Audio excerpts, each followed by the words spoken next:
evening, everybody. 2026 Annual Town Meeting will now be in order. Everyone should please take a seat. I'm Carmen Reese, 52 Devon Street, Town Moderator, and I see that there are a sufficient number of voters present to permit us to open the meeting. The meeting is called pursuant to a warrant signed by the Select Board on February 2nd, 2026. I have inspected the return of service and find it to be in order. I declare that the meeting is properly called. This evening, the meeting will take place in both this room, the gymnasium, as well as in the auditorium.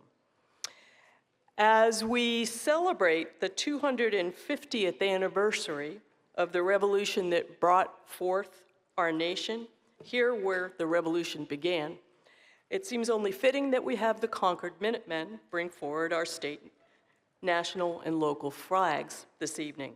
And Captain Powers, would you please proceed?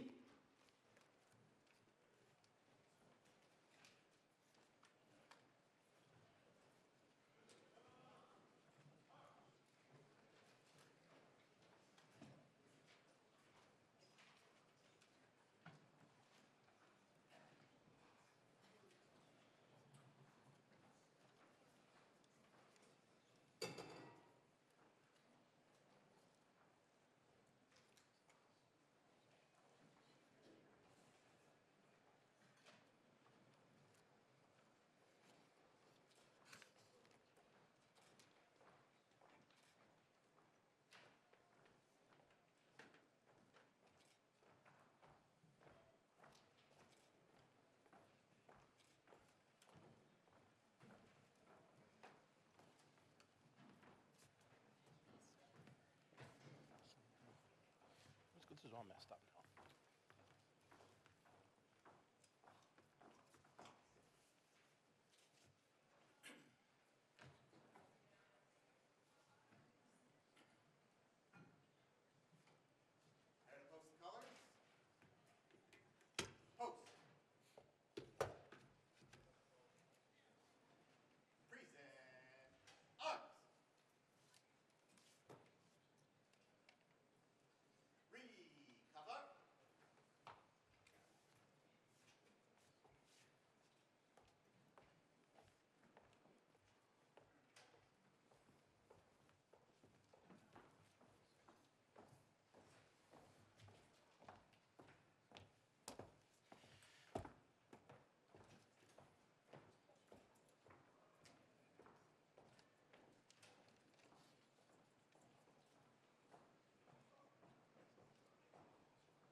Thank you very much, Captain Powers and the Concord Minuteman Company.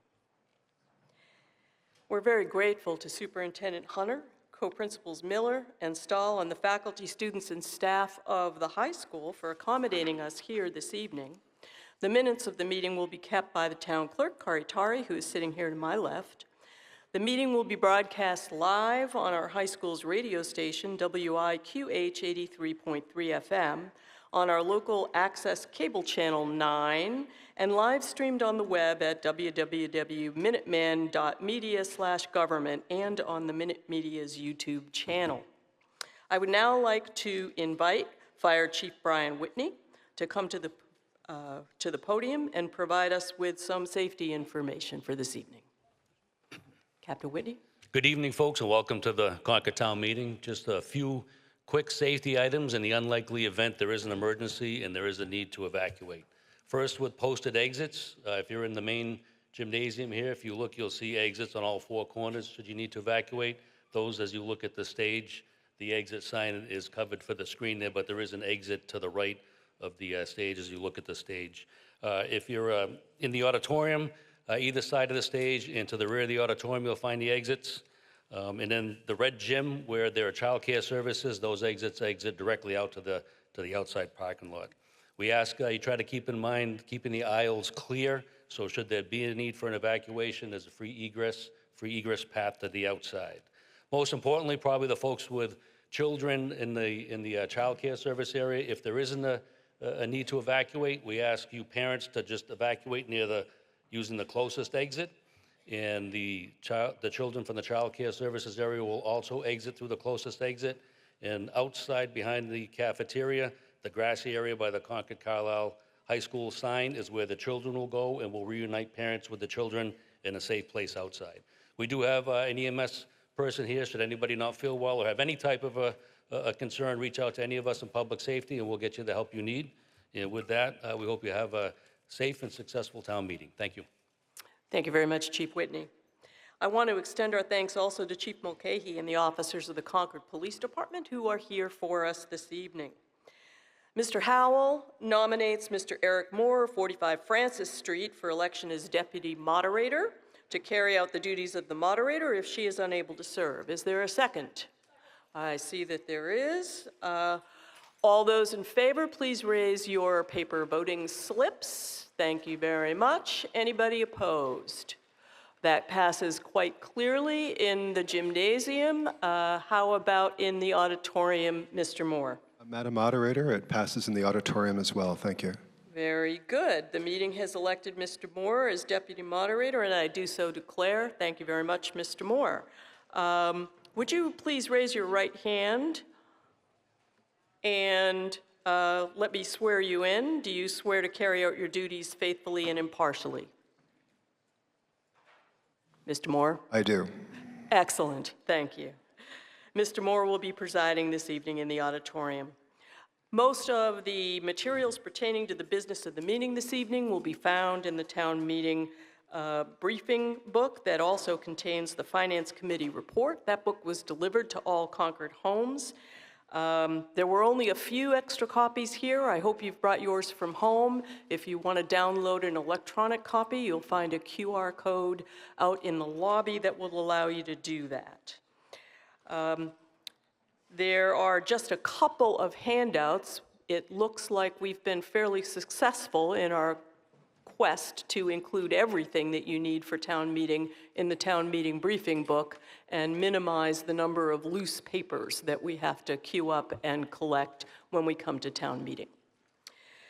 At the front of the book, the briefing book, you'll find Concord Town Meeting Traditions and Procedures. That's a useful guide to our proceedings here. If you do have any questions about town meeting procedure, please feel free to talk with our town meeting procedure resource person, Elise Woodward of 379 Garfield Road. She's available for a consultation on process issues and assistance in drafting and presenting any amendments folks may wish to make. Ms. Woodward is seated in the front row here in the gymnasium. I'm going to ask her to stand and wave so everyone sees where she is. Thank you very much, Ms. Woodward. If you checked in as a voter registered in Concord, you should have received one of these voting slips. Indeed, you've already had a chance to use them, and you should also have received one of these clickers. In general, we will use the electronic clickers on votes on motions under articles, on main motions under articles, but we may use the paper slips on more perfunctory, uncontroversial motions because these are a little quicker and faster. If you are a resident of Concord who's not registered to vote or a visitor to tonight's meeting, you should have checked in as a visitor in the cafeteria. Unless you have permission to sit elsewhere, you should be sitting in the gymnasium in the visitors section. We welcome all of our visitors this evening to our town meeting, and I want to note and welcome in particular some of my fellow moderators from other towns who are my colleagues in the Massachusetts Moderators Association who are with us tonight. On behalf of the meeting, I want to thank the huge team of people who make this annual town meeting happen. They have worked hard and long. Our talented town staff, the Minuteman Media Network, Thistle Communications, and our amazing closed caption stenographer, Stephanie Farrell.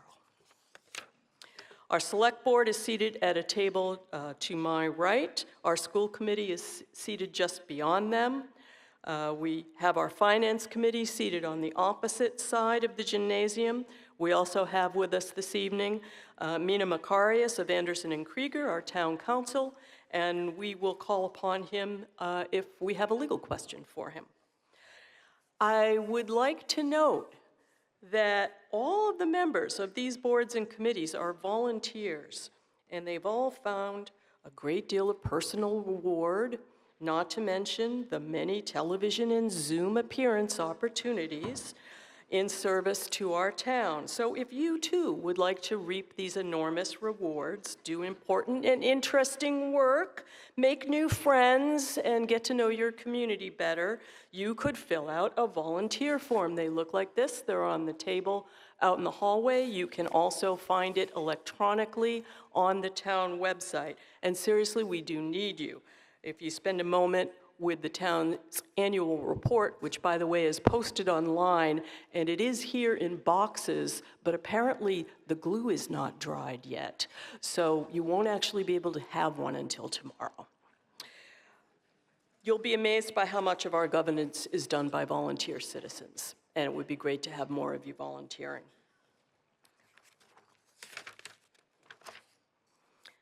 Tonight, we carry forward a town meeting tradition that dates back hundreds of years. In revolutionary times, our town meeting took up weighty issues indeed and deliberated upon them as a community with principle and passion. The town meeting warrant posted for March 4, 1776 included, among others, articles to see what money the town would raise for carting wood to Cambridge for the use of the Continental Army, to see what method the town would use to pay the Minutemen, and to choose a committee of correspondence.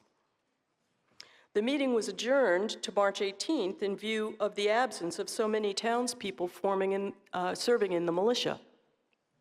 On that date, monies were appropriated for the Continental Army and the Minutemen, and 5 members were chosen for Concord's Committee of Correspondence. The committees of correspondence in New England were instrumental in resisting tyranny. You may recall the Intolerable Acts, and in creating a unified colonial government.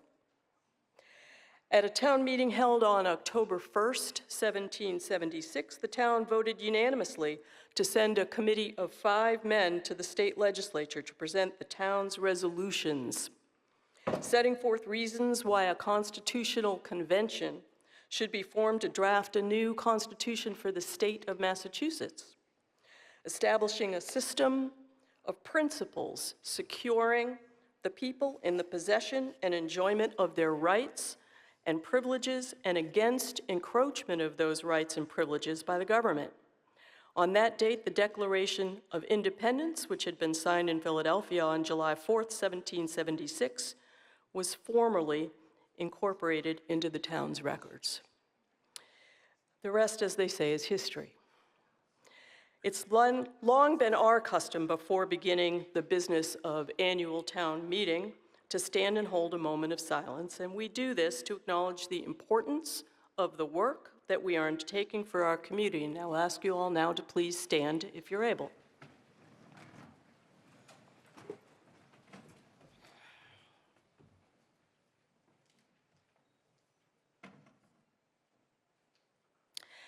As we deliberate on the issues before us at this town meeting, let us remember that there is value in temporarily suspending our own opinions long enough to hear and consider the differing opinions of others.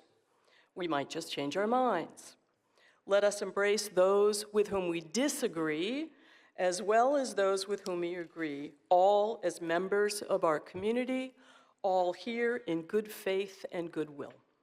And let us not allow the debates of tonight to become a source of division among us tomorrow. Thank you, and please be seated.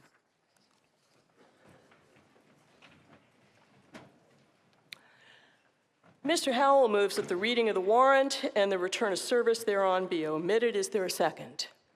I see that there is. Any discussion? I don't see any. All those in favor, please raise their voting slips. Thank you very much. All those opposed? That passes unanimously in the gymnasium. Mr. Moore, how does that look in the auditorium? Unanimously. Thank you. Very good, thank you. The motion carries by a unanimity vote, and I do so declare. It's our hope and goal to conclude 2026 annual town meeting by the end of Wednesday evening. We have 50 articles on the annual town meeting warrant. No motion is expected on 4 articles. 21 are included on the consent calendar, and that leaves us with 25 to take up for full deliberation. We don't have any specially scheduled high-interest articles this year, but I will note that we do anticipate under Article 35, the amendment of the wireless communication bylaw, a motion for a substitute motion, which is going to take some time to study and understand. There is a handout on that substitute motion that's available on the tables this evening. We won't reach that article tonight, but the handout is there, and you will find that substitute motion posted under the, in the Article 35 folder on the town website under the 2026 town meeting tab. Mr. Howell moves that the business take up no new, that the meeting take up no new business tonight after 9:30, and that when the meeting is adjourned, it be adjourned to resume tomorrow night, April 28th at 6:30 here in the high school. Is there a second? I see that there is. Any discussion? I see none. All those in favor, please raise their voting slips. Thank you very much. All those opposed? Unanimous, thank you. Unanimous here as well. Thank you very much. The motion carries unanimously, and I do so declare. We'll now proceed to Article 1, choosing town officers. We don't have any action to take under Article 1 as we chose our town officers in the town election on March 31st. The town elected Dean Banfield to a 3-year term on the Select Board, Drew Magliazzi to a 3-year term on the School Committee, Stefan Bader to a 5-year term on the Housing Authority, and Carlin Reed to a 1-year term as moderator ending after 2027 annual town meeting. Before we proceed to Article 2, I'm going to ask a few folks to rise so that we may take just a moment to acknowledge them. Would the following people please stand? Outgoing Select Board member and current Chair Mark Howell.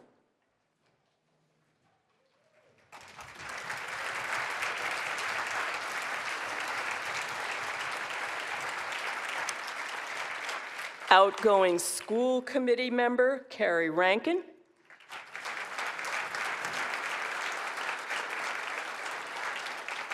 Honored citizen Pete Funkhauser. Mr. Funkhauser, are you here this evening?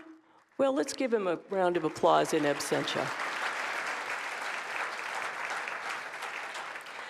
And retiring Director of Public Works, Alan Cathcart, who has been with the town for 30 years. He's at the back of the room.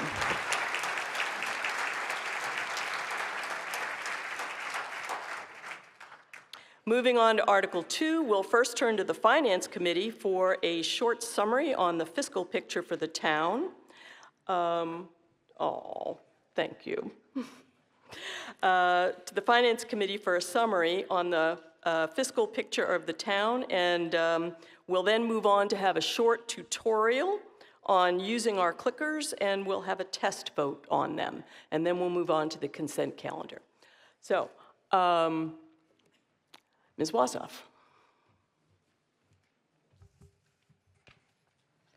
Good evening. Do we have the slide presentation?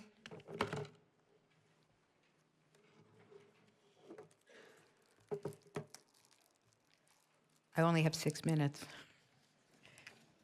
Good evening. My name is Lois Wassoff. I am the chair of the Finance Committee, and I'm here to present a short summary of the Finance Committee report. Next slide. The Finance Committee's job is to be, thank you, town meetings' eyes and ears on Concord's finances. To do that, our committee develops budget guidelines, holds hearings on financial warrant articles, and makes recommendations on those articles.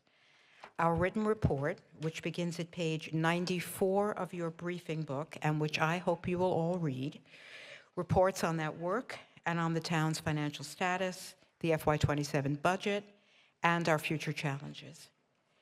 Throughout the year, we have worked closely with the Town Finance Department, the Select Board, and the School Committee and Administration, and we thank them for their support and their collaboration. We identified some key trends that we wanted to mention to you. Overall, town spending has continued to rise, but the FY27 budget increase is much smaller than in recent years, 1.93% instead of the 3% to nearly 5% increases we had been seeing. This is good news. Also good news, we remain below our Prop 2.5 levy limit with $5.6 million in unused capacity. We also got a break this year. Concord's share of the cost of the high school was reduced because of an enrollment shift toward Carlisle. That may not recur or be as significant in future years. Looking ahead, Concord faces significant infrastructure needs, aging municipal buildings, fire stations, and public works facilities. The town is exploring options to address this, including repurposing or consolidating parcels and relocating facilities. In addition, more than 400 residential units are expected from new developments, which will expand the tax base but also increase service demands. One of the committee's important responsibilities is to set budget guidelines. Not all spending is subject to these guidelines, and the guidelines are recommendations only. For FY27, the committee set guidelines below the amounts requested by the town and Concord Public Schools. That created a challenge that both of them met. The budgets coming before town meeting all fall within guideline levels, and the committee recommends their approval. The FY27 overall budget is proposed at $147.8 million. On the revenue side, it's important to realize that more than 85% of the budget is funded by our property taxes. Looking at the spending side, school spending accounts for over half of the total, with town government next at about 25%. Capital spending is something that we should be thinking about. Each year, the town spends money to maintain and acquire capital assets. Projects in Tier 1, up to $250,000, and 2, $250,000 to $2.5 million, are funded within the levy limit through revenues or borrowing. Tier 3 projects, costing more than $2.5 million, are funded through exempt borrowing that must be approved both at town meeting and at the ballot box. This year, the Tier 1 and 2 projects will be funded without borrowing, and no Tier 3 projects are being proposed. So, no authorizations for incurring new debt are being sought from town meeting this year. By preserving excess levy capacity and strategic reserves, the proposed budget supports preserving our AAA bond rating. Concord is in a strong free cash position this year. Free cash has been certified at $17 million. Warrant articles seek to use $5.9 million, which would leave $11 million, well above our policy minimum of 4% of the ensuing year's budget. This strong position allows us to add to the General Stabilization Fund and to begin funding a new capital stabilization fund, preparing for future capital needs. Property tax increases are coming. The estimated FY27 property tax increase is 1.96%, or 24 cents per $1,000 of valuation. Each year, the committee makes projections, this year in our report at page 107 of the briefing book, for growth in property taxes over the coming fiscal years. Our projections are that property tax increases will range from 2.93% to 3.03% in fiscal years 28 through 31. This year, The town and the schools were tasked with meeting operating budget guidelines that challenged them, and they rose to the occasion. Concord is in a strong free cash position and is using that to avoid additional borrowing and to plan for and invest in the future. We are ending the year in a good financial position. To build on that, we must continue to be vigilant about cost increases, to look for efficiencies, and to be cautious about incurring debt. But we must also be willing to invest in our future. We have the opportunity to participate in the repurposing of the MCI Concord site and to thoughtfully plan and execute the replacement and upgrading of our aging municipal infrastructure. If we do it right, we can ensure the future of Concord for all of us who live in, work in, and visit this unique and extraordinary town. Thank you very much. Thank you, Ms. Wasoff. So we probably got off on the wrong foot here, applauding to for all the people who were, have served us so well in their elected capacities. But I will ask you to refrain from applause or boos or jeers through the rest of the meeting. Thank you very much. I do want to note that that was a summary that we just heard from the chair of our Finance Committee, and there's a lot more detail in the Finance Committee report, which is in your briefing book, and it's well worth a review. Thank you. Now we'll have our briefing on how to use these clickers that are here. So every registered voter should have, oh, you want to give me the thing? Thank you. Thank you very much, Shannon. Okay, so everyone should have gotten one of these. They're randomly assigned. Everyone has a number. Only the numbers on these clickers will work with our central unit that's here in the high school with us. These units operate on radio frequency. They do not use the internet. So just using radio frequency, they only work within the building. That makes them a lot more secure than they would be if they were an internet-based system. Only you can vote with your clicker. If you leave the hall to take a break, do not leave your clicker with someone else to vote your proxy. That is not okay. Take your clicker with you. If you have to leave the building, you should leave your clicker with someone in the check-in staff and then retrieve it when you come back from being outside the building, if you've forgotten something in the car or something. When you leave, everybody needs to turn in their clicker. They don't work anywhere else. You can't do anything with them. You cannot operate the TV. You cannot dog whistle the dog. They don't work for anything except our electronic voting system, and they are expensive to replace. So please do return them before you leave. So how do you vote? The way we're going to do this is I will announce when our voting window is open. I'll tell you that you can vote now. And then when you wish to vote, you'll see there are 3 buttons here. There's 1, 2, and 3. Yes is 1, that's green. No is 2, that's red. And abstain is 3, and that's yellow. Pushing the yellow button is exactly the same as not voting at all. So you probably want to push yes or no. When you vote, you're going to see OK in the little window up here on your screen. And you're going to see a number that will correspond with what your vote was. If you look at it and realize, uh-oh, I meant to vote no, and it looks like I voted yes, change your vote. Only the last vote registered will be recorded by the machine. If for some reason you happen to see a letter here or your screen is blank, that means your clicker isn't working. And I'm going to ask our clicker people, where are you? Yep, over there. Okay, we have our clicker person over there. If you have a problem with your clicker, wave your hand or go over and they will replace it for you.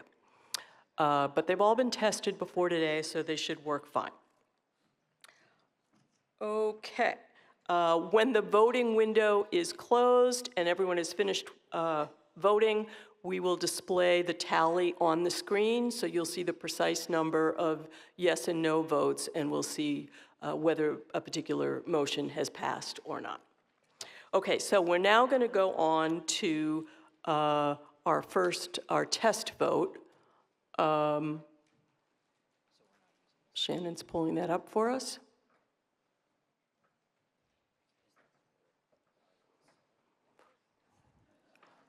We want number 1. Okay. This is Thor. Thor is Concord Police Department's comfort dog. Maybe some of you met him on Patriots Day. He's a lovely animal.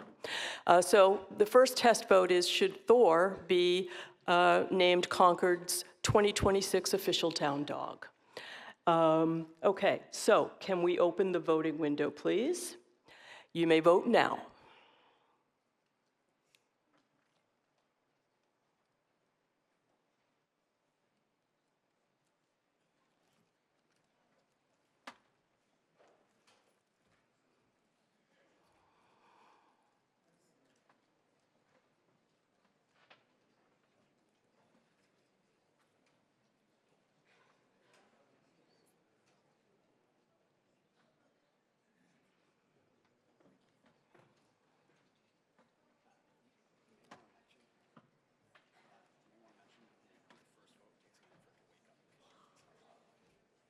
And by the way, it's just pointed out to me that the first time we use our clickers on an evening, it does take them a little bit of time to wake up. So it will not be quite so slow as we proceed in the evening. We have 343 people checked in, so I think we have some more votes to come in.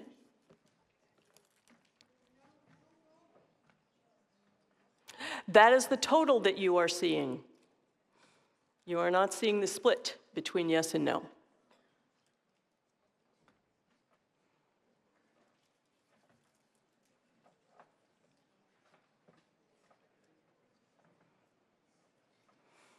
Okay, I think it looks like folks are pretty much done voting on the official town dog. Can we close the window? And there's our vote. It looks like Thor has been named Concord's official town dog for 2026. All right, so that is the end of our test voting, and we will now proceed to the consent calendar.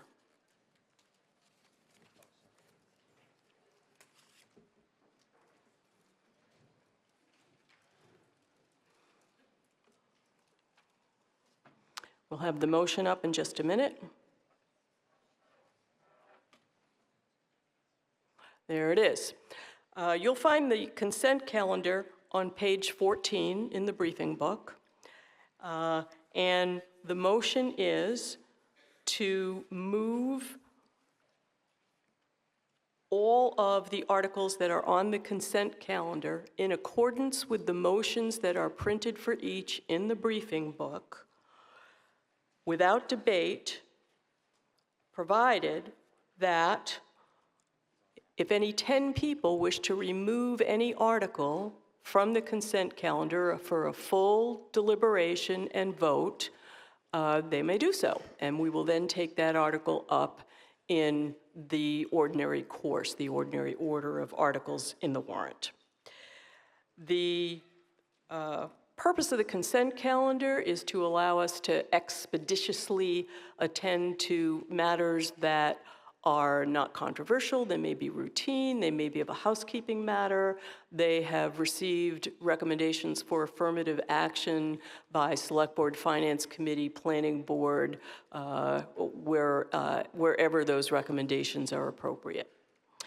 So what I will do now is proceed through the individual articles that are on the consent calendar, pause, and wait to see if anybody would like to place a hold. So if you do want to place a hold on any one of these articles, as I go through the list, please put your paper voting slip up, and we'll see if there are 9 more people who agree with you that we should remove it from the consent calendar.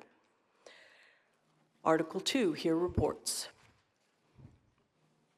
No. Seeing no holds. Article 3, meeting procedure.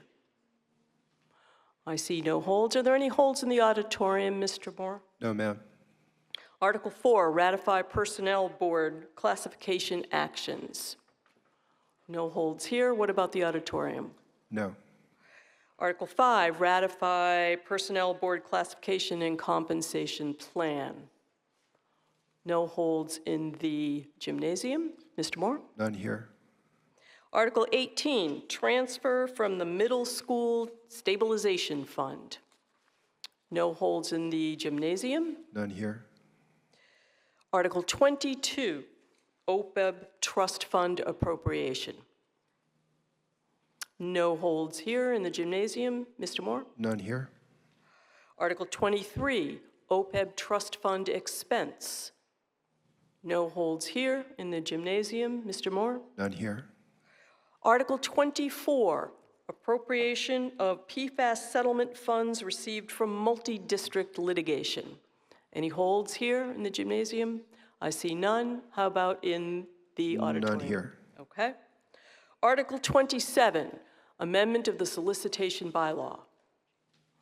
Okay, I see 2 holds. Anybody else? Have any holds on this one in the auditorium? No. Okay, we're going to keep that one then on the consent calendar. Article 28 is a select board to accept easements. Any holds on that? Nope, none here in the gymnasium. How about the auditorium? None here. Article 37 is a zoning bylaw amendment with respect to the limited business number 1 district height requirement. Any holds here? I see 1. Any holds in the auditorium? No. Okay, with only 1, we'll keep that on the consent calendar as well. Article 38 is a zoning bylaw amendment changing the term building inspector to the term building commissioner everywhere it was not yet fixed in the zoning bylaw. Any holds on that? I see none in the gymnasium. How about in the auditorium? None. Thank you. Article 39 is the authorization of revolving funds under Massachusetts General Laws, Chapter 44, Section 53E and a half. And that's not a Harry Potter citation. Any holds here in the gymnasium? I see none. How about in the auditorium? Nope. Thank you. Article 40 is light plan expenditures and the payment in lieu of taxes, also known as a pilot. Any holds here? I see none in the gymnasium. Mr. Moore? No. Article 43, solid waste disposal fund expenditures. Any holds? I see none here. Mr. Moore? Nope. Article 44, sewer fund expenditures. Any holds here? I see none. Mr. Moore? No. Very good. Article 45, sewer improvement fund expenditures. Any holds here? I see 1. Any more? Any holds in the auditorium? No. Very good. We'll keep that one on the consent calendar. Article 46 is water system expenditures. Any holds on that one? I see 1 hold here. Any more? Any in the auditorium? No. We'll keep that one also on the consent calendar. Article 47, authorize expenditure from the PEG access and cable-related fund. And PEG, by the way, is public education and government access. I see one hold here in the gymnasium. Are there any holds in the auditorium? No.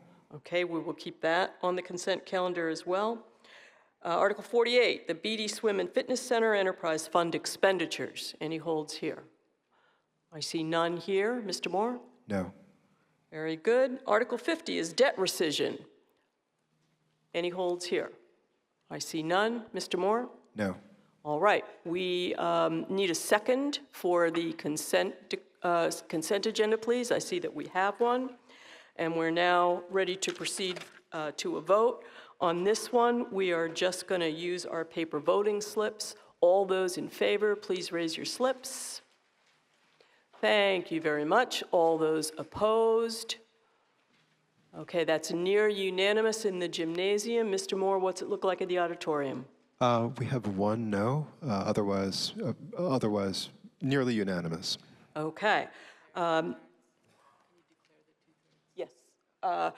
And the clerk reminds me that the consent calendar, because it included zoning articles, does require a 2/3 quorum for passage, and we have exceeded that by receiving a near unanimous vote, and I do so declare.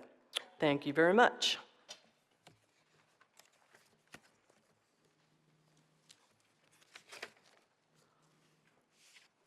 Okay, so our next article, having dealt with Articles 2, 3, 4, and 5 on the consent calendar, we will proceed to Article 6. And I have no motion under Article 6, and I therefore declare that the meeting is taking no action on Article 6, and we will proceed to Article 7. And I see this is restoring balances closed to free cash. The motion you see on the screen. Could we have a second for the motion, please? Thank you very much. And we will hear from our Chief Financial Officer. Jennifer Barrett, Chief Financial Officer for the Town of Concord. Article 7 proposes that the town transfer $948,791 from free cash to the salary reserve and the insurance reserve. These balances were unintentionally closed to free cash at the end of FY24, and this article corrects that action under our financial policies. Free cash represents unspent or unanticipated revenues that accumulate at year end and are certified annually by the Department of Revenue. While termed free, it is simply unallocated funds that town meeting, not staff, decides how to use. Historically, free cash has averaged around $10 million until fiscal year 24. The recent jump to almost $16 million includes several factors. For anyone interested in the underlying data, the state's Division of Local Services publishes annual free cash components for every Massachusetts municipality. Concord's information is available publicly on the DLS Gateway site. To go a little deeper into the large increase from fiscal year 24 to fiscal year 25, we look at those unencumbered and allocated funds and unanticipated revenues. The FY24 increase came from typical year-end results, about $1 million in unspent budget allocations and $1 million in surplus local revenues. Additionally, nearly $2 million in investment income and $1 million in unspent prior year authorizations were added to the balance. The last item here, the misallocated transfers, is our focus today. Fund balances that were closed and should have been transferred or encumbered. Under Section 4 of the Insurance Reserve Fund bylaw, any unexpended insurance funding must be transferred at year end into the Insurance Reserve Fund. This has been a routine and automatic part of year-end financial closeout since 1987. During fiscal 24, health insurance expenses were lower than budgeted due to the resolution of fewer insurance claims than anticipated, leaving $519,696 available for transfer. However, these funds were closed to free cash at year-end instead of transfers. So Article 7 simply corrects the year-end action, restoring the $519,696 to the Insurance Reserve Fund, simply executing what should have occurred automatically under the bylaw. Second, FY24 salary reserve, $755,000 was not utilized during that fiscal year because salary adjustments were covered within departmental budgets. Instead of being carried forward or encumbered, the entire amount was closed to free cash. Because the FY24 non-union merit pay was not properly encumbered from the FY24 salary reserve, Those payments came out of the FY25 salary reserve when they were paid, as the previously appropriated funds were not available. That pushed FY25 obligations into '26, creating a domino effect on the reserve. This article requests that $429,095 be transferred from free cash back into the salary reserve. This is the amount of the fiscal year '25 payments that would have been encumbered from the salary reserve had it not been depleted by the fiscal year '24 payments. Article 7 requests the transfer total $948,791 from free cash into the reserve fund and the salary reserve fund. This ensures compliance with our bylaws, maintains transparency, and prevents distortions in future salary reserve funding. Thank you very much, Ms. Barrett. And we're trying to sort out how to get our time clock on the screen, so you don't all know that Ms. Barrett has just come in under her time limit. So I just want you all to recognize that. So we'll now open the floor for questions and comments. There are microphones 1 and 2 here. We don't have pro and con microphones this year. You can come to any microphone. And in the auditorium, there are 2 microphones as well. Microphone number 1. Abraham Fisher, 400 Hayward Mill Road. Mr. Fisher. How did this happen? Simply, we were in the middle of a system-wide financial management software conversion, and we had new staff that was unaware of the bylaw transfers. Thank you. Microphone number 2. Sapi Hashami, 40 Woodland Road. How do you safeguard that it won't happen again? We've been spending a lot of time working on our financial policies, process and procedure. It's been a focus since my beginning here on making sure that our staff knows the proper procedures and everything that needs to happen in a certain timely manner, recording town meeting votes properly, as well as any bylaw or end-of-year transfers appropriately as well. And what role does the 15-member financial committee play in this type of error? I'm sorry, I didn't quite hear that question. Could you repeat it? What role does the 15-member financial committee play in occurrence of such error? Okay. Do you want to take that one, Ms. Barrett, or would someone from the Finance Committee like to take it? Do you want to? Here comes the chair. This isn't directly a responsibility of the Finance Committee. We work with the Town Finance Department, which, as Ms. Barrett said, has had substantial changeover. There's an entirely new layer of senior management now in the Finance Department. Thank you. Mr. Moore, do you have anyone in the auditorium who would like to speak? Oh, ma'am. All right, looks like we're ready to proceed to a vote. And I should mention that we do have a 2-minute time limit at microphones, and when we get it figured out, there will be a clock on the screen so you know how much time you have left. All right, so can we open the voting window, please? We'll use our clickers for this vote.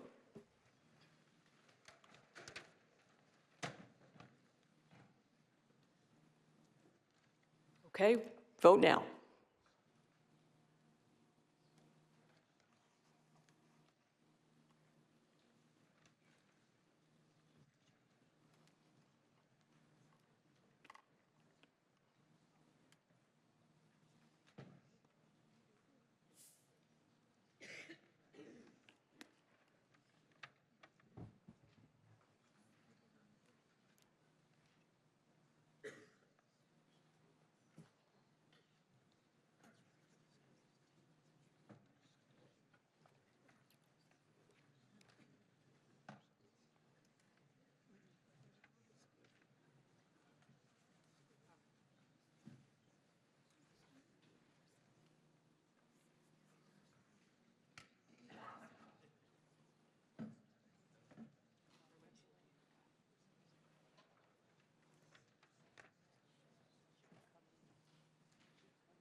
All right, we're ready to close the voting window and display the results.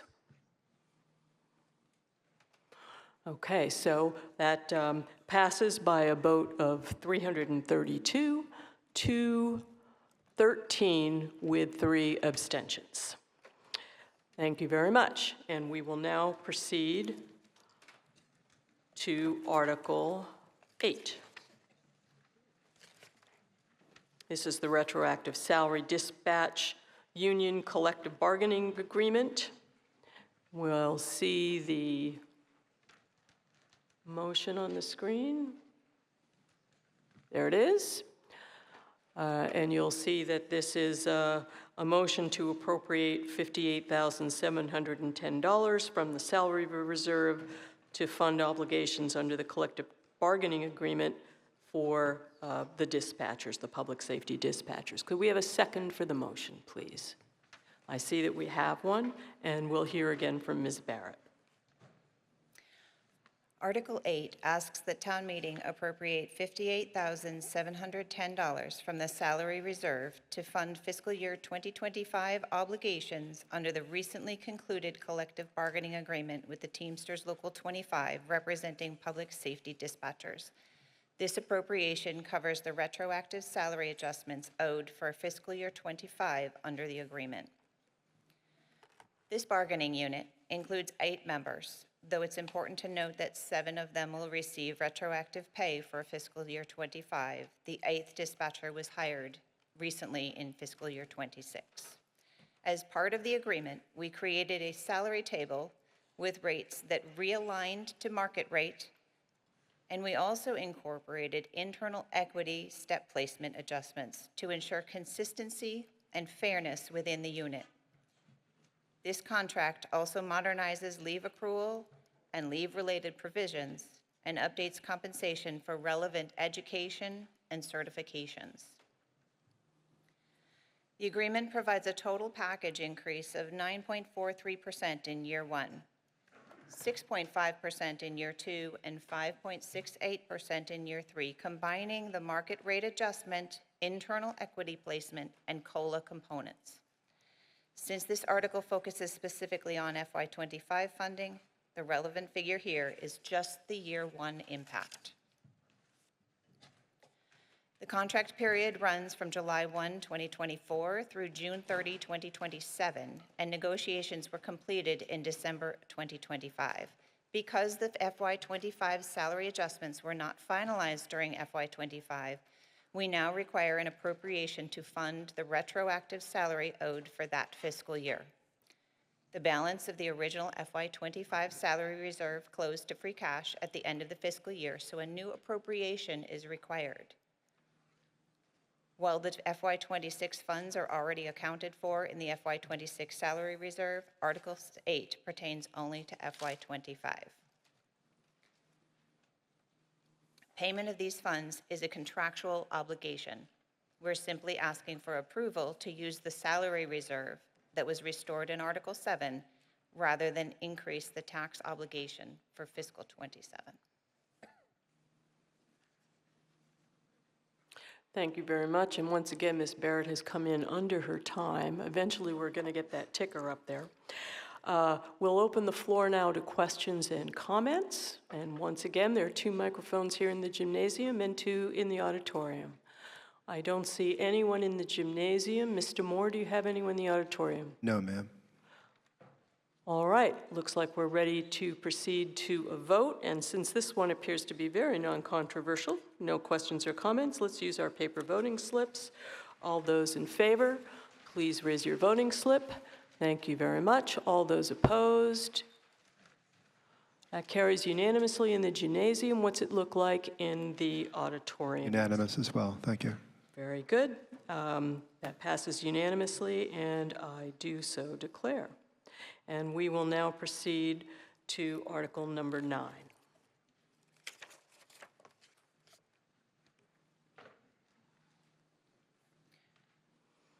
We see the motion there on the screen. This is to transfer the amount of $676,242.77. from free cash to the special revenue account for COVID. Can we have a second for the motion, please? I see that we have one. Ms. Barrett. Article 9 asks the town to transfer $676,242.77 from free cash into the special revenue account for the FEMA Coronavirus Relief Fund.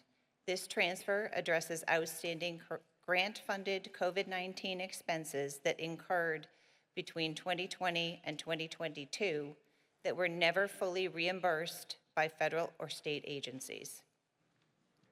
During the COVID-19 emergency, municipalities relied on several state and federal programs for reimbursement for emergency expenditures. These included the CARES Act, FEMA Public Assistance, and ARPA. The town utilized all of these where eligible. Each program had different rules, reimbursement timelines, and shifting guidance, which contributed to the balance we are addressing tonight. Reimbursement processes during COVID-19 were highly complex and continuously changing. Communities had to navigate evolving guidance, shifting eligibility rules, and multiple reporting systems. I'm sure we all remember the cleaning supplies, workspace modifications, and vaccine programs back in 2020. All of these expenses were allowable at various points in time, though not consistently across all programs. This complexity resulted in some expenses being reimbursed, partially reimbursed, and others denied, and some pending for extended periods. All towns in the Commonwealth experienced the following timeline. From 2020 through 2021, ongoing spending on COVID-19 response. In FY22, spending ceased, but reimbursements were still pending. By 24 and 25, reimbursements were either received or formally denied. The town undertook a final full reconciliation process in 25, exposing the resulting deficit now before town meeting. After reconciling all COVID-related activity, $74,669 had been received, but into the general fund and close to free cash in fiscal 24. $80,450 in vaccine-related expenses were not reimbursed at all, although we were under the guidance that they were reimbursable when the costs were incurred. $521,123 in first responder COVID-related expenses were also not reimbursed. This produces a total deficit of $676,242 requiring funding. This is not a unique situation. Many communities face similar remaining deficits due to timing delays, evolving guidance, and program closures. The Department of Revenue, through Bulletin 2025-2, has instructed municipalities that all unreimbursed COVID-19 deficits must be fully provided for no later than the FY27 tax rate setting. To place this in statewide context, the Department of Revenue reports that across Massachusetts, 59 communities carried COVID-related balance sheet deficits totaling $54.2 million as of June 2024. These deficits include unreimbursed CARES, FEMA, ARPA, ESSER, and other COVID program expenses. This article reflects the town's intention to address the deficit proactively rather than defer action. The town has two options: raise $676,242.77 through next year's taxes, or appropriate the funds from free cash, which incidentally includes some of those COVID-related surpluses that were already closed there. Had the reimbursement process been more clear and more timely between 2020 and 2022, these expenses would have been charged directly to the general fund at the time. Surplus appropriations were closed to free cash instead. Now the town needs to correct the deficit. To summarize, Article 9 proposes transferring $676,242.77 from free cash to the FEMA Coronavirus Relief Special Revenue Fund to eliminate the deficit created by the consolidation of unreimbursed COVID-19 response expenses. To comply with the Department of Revenue's directive, we must take action. Using free cash instead of raising the tax rate for '27 is our preferred resolution. If this motion fails, we have no choice but to raise the additional tax revenue to adjust the balance sheet for '27. Thank you very much, Ms. Barrett. We'll open the floor now to questions and comments. 2 microphones here in the gymnasium, 2 in the auditorium. Mr. Moore, do you have anyone in the auditorium? No, ma'am. All right, looks like we're ready to vote on this. And once again, this appears to be non-controversial. Let's use our voting slips. All those in favor, please raise your voting slips. Thank you very much. All those opposed? Okay, that is near unanimous in the gymnasium. What does it look like in the auditorium, Mr. Moore? Unanimous. All right, so the motion passes by a near unanimous vote, and I do so declare. We'll now move on to Article 10, the town budget. I will note that the full chart on the aspects of the town budget is found on page 26 of the briefing book. And we'll hear from Town Manager Carrie Lafleur. We haven't got the motion up yet. It's coming. There's the motion. You see the total sum is $65,331,467. Can we have a second for the motion, please? I see that we have one. Thank you. Okay, thank you and good evening.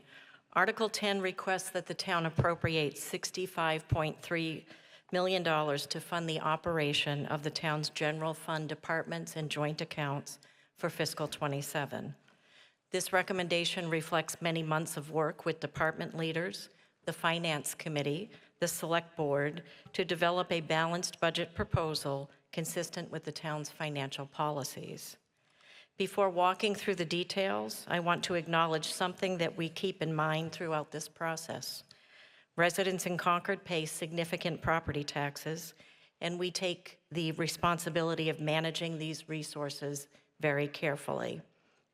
In preparing the budget, we aim to balance 3 things: respecting the tax burden that residents carry, maintaining services, and planning responsibly for the future. The FY27 budget recommendation reflects that balance. 4 priorities guided the development of this budget. First, financial stability. We continue to manage rising costs, particularly benefits, insurance, and contractual obligations, while maintaining responsible growth in spending. Second, future positioning. Concord will face important capital planning decisions in the coming years, including potential investments in public safety and public works facilities. Maintaining discipline in the operating budget today helps ensure the town remains financially prepared to address those needs responsibly. Third, maintaining essential programs and services, including public safety, public works, human services, and community development. And fourth, logical and strategic transitions, including operational adjustments designed to improve the efficiency without expanding government overall. The fiscal '27 budget reflects modest growth. Town departments are operating within the Finance Committee guideline of an increase of 2.5%, and overall town government spending, including joint accounts, increases by 2.7%. That guideline helped provide the framework for the budget process and kept us focused on maintaining discipline in growth in spending. Total spending across all cost centers, town, CPS, and CCRSD, increases approximately 1.93%, which, after factoring in offsetting non-property tax revenue, results in an increased tax levy of roughly 1.96%. This means, again, that based on the current projections, the fiscal '27 budget across all cost centers is estimated to increase your property tax bill roughly 1.96%. In an environment where many municipalities are seeing much higher increases, keeping growth under 2% reflects a deliberate effort to balance service delivery with sensitivity to the tax burden that residents already carry. This slide shows the operating budget by department cost center. Overall, the fiscal 27 budget increases by about $842,000, or 2.5% from fiscal 26 to fiscal 27. Public safety increases 4.8%, reflecting contractual adjustments and operational needs.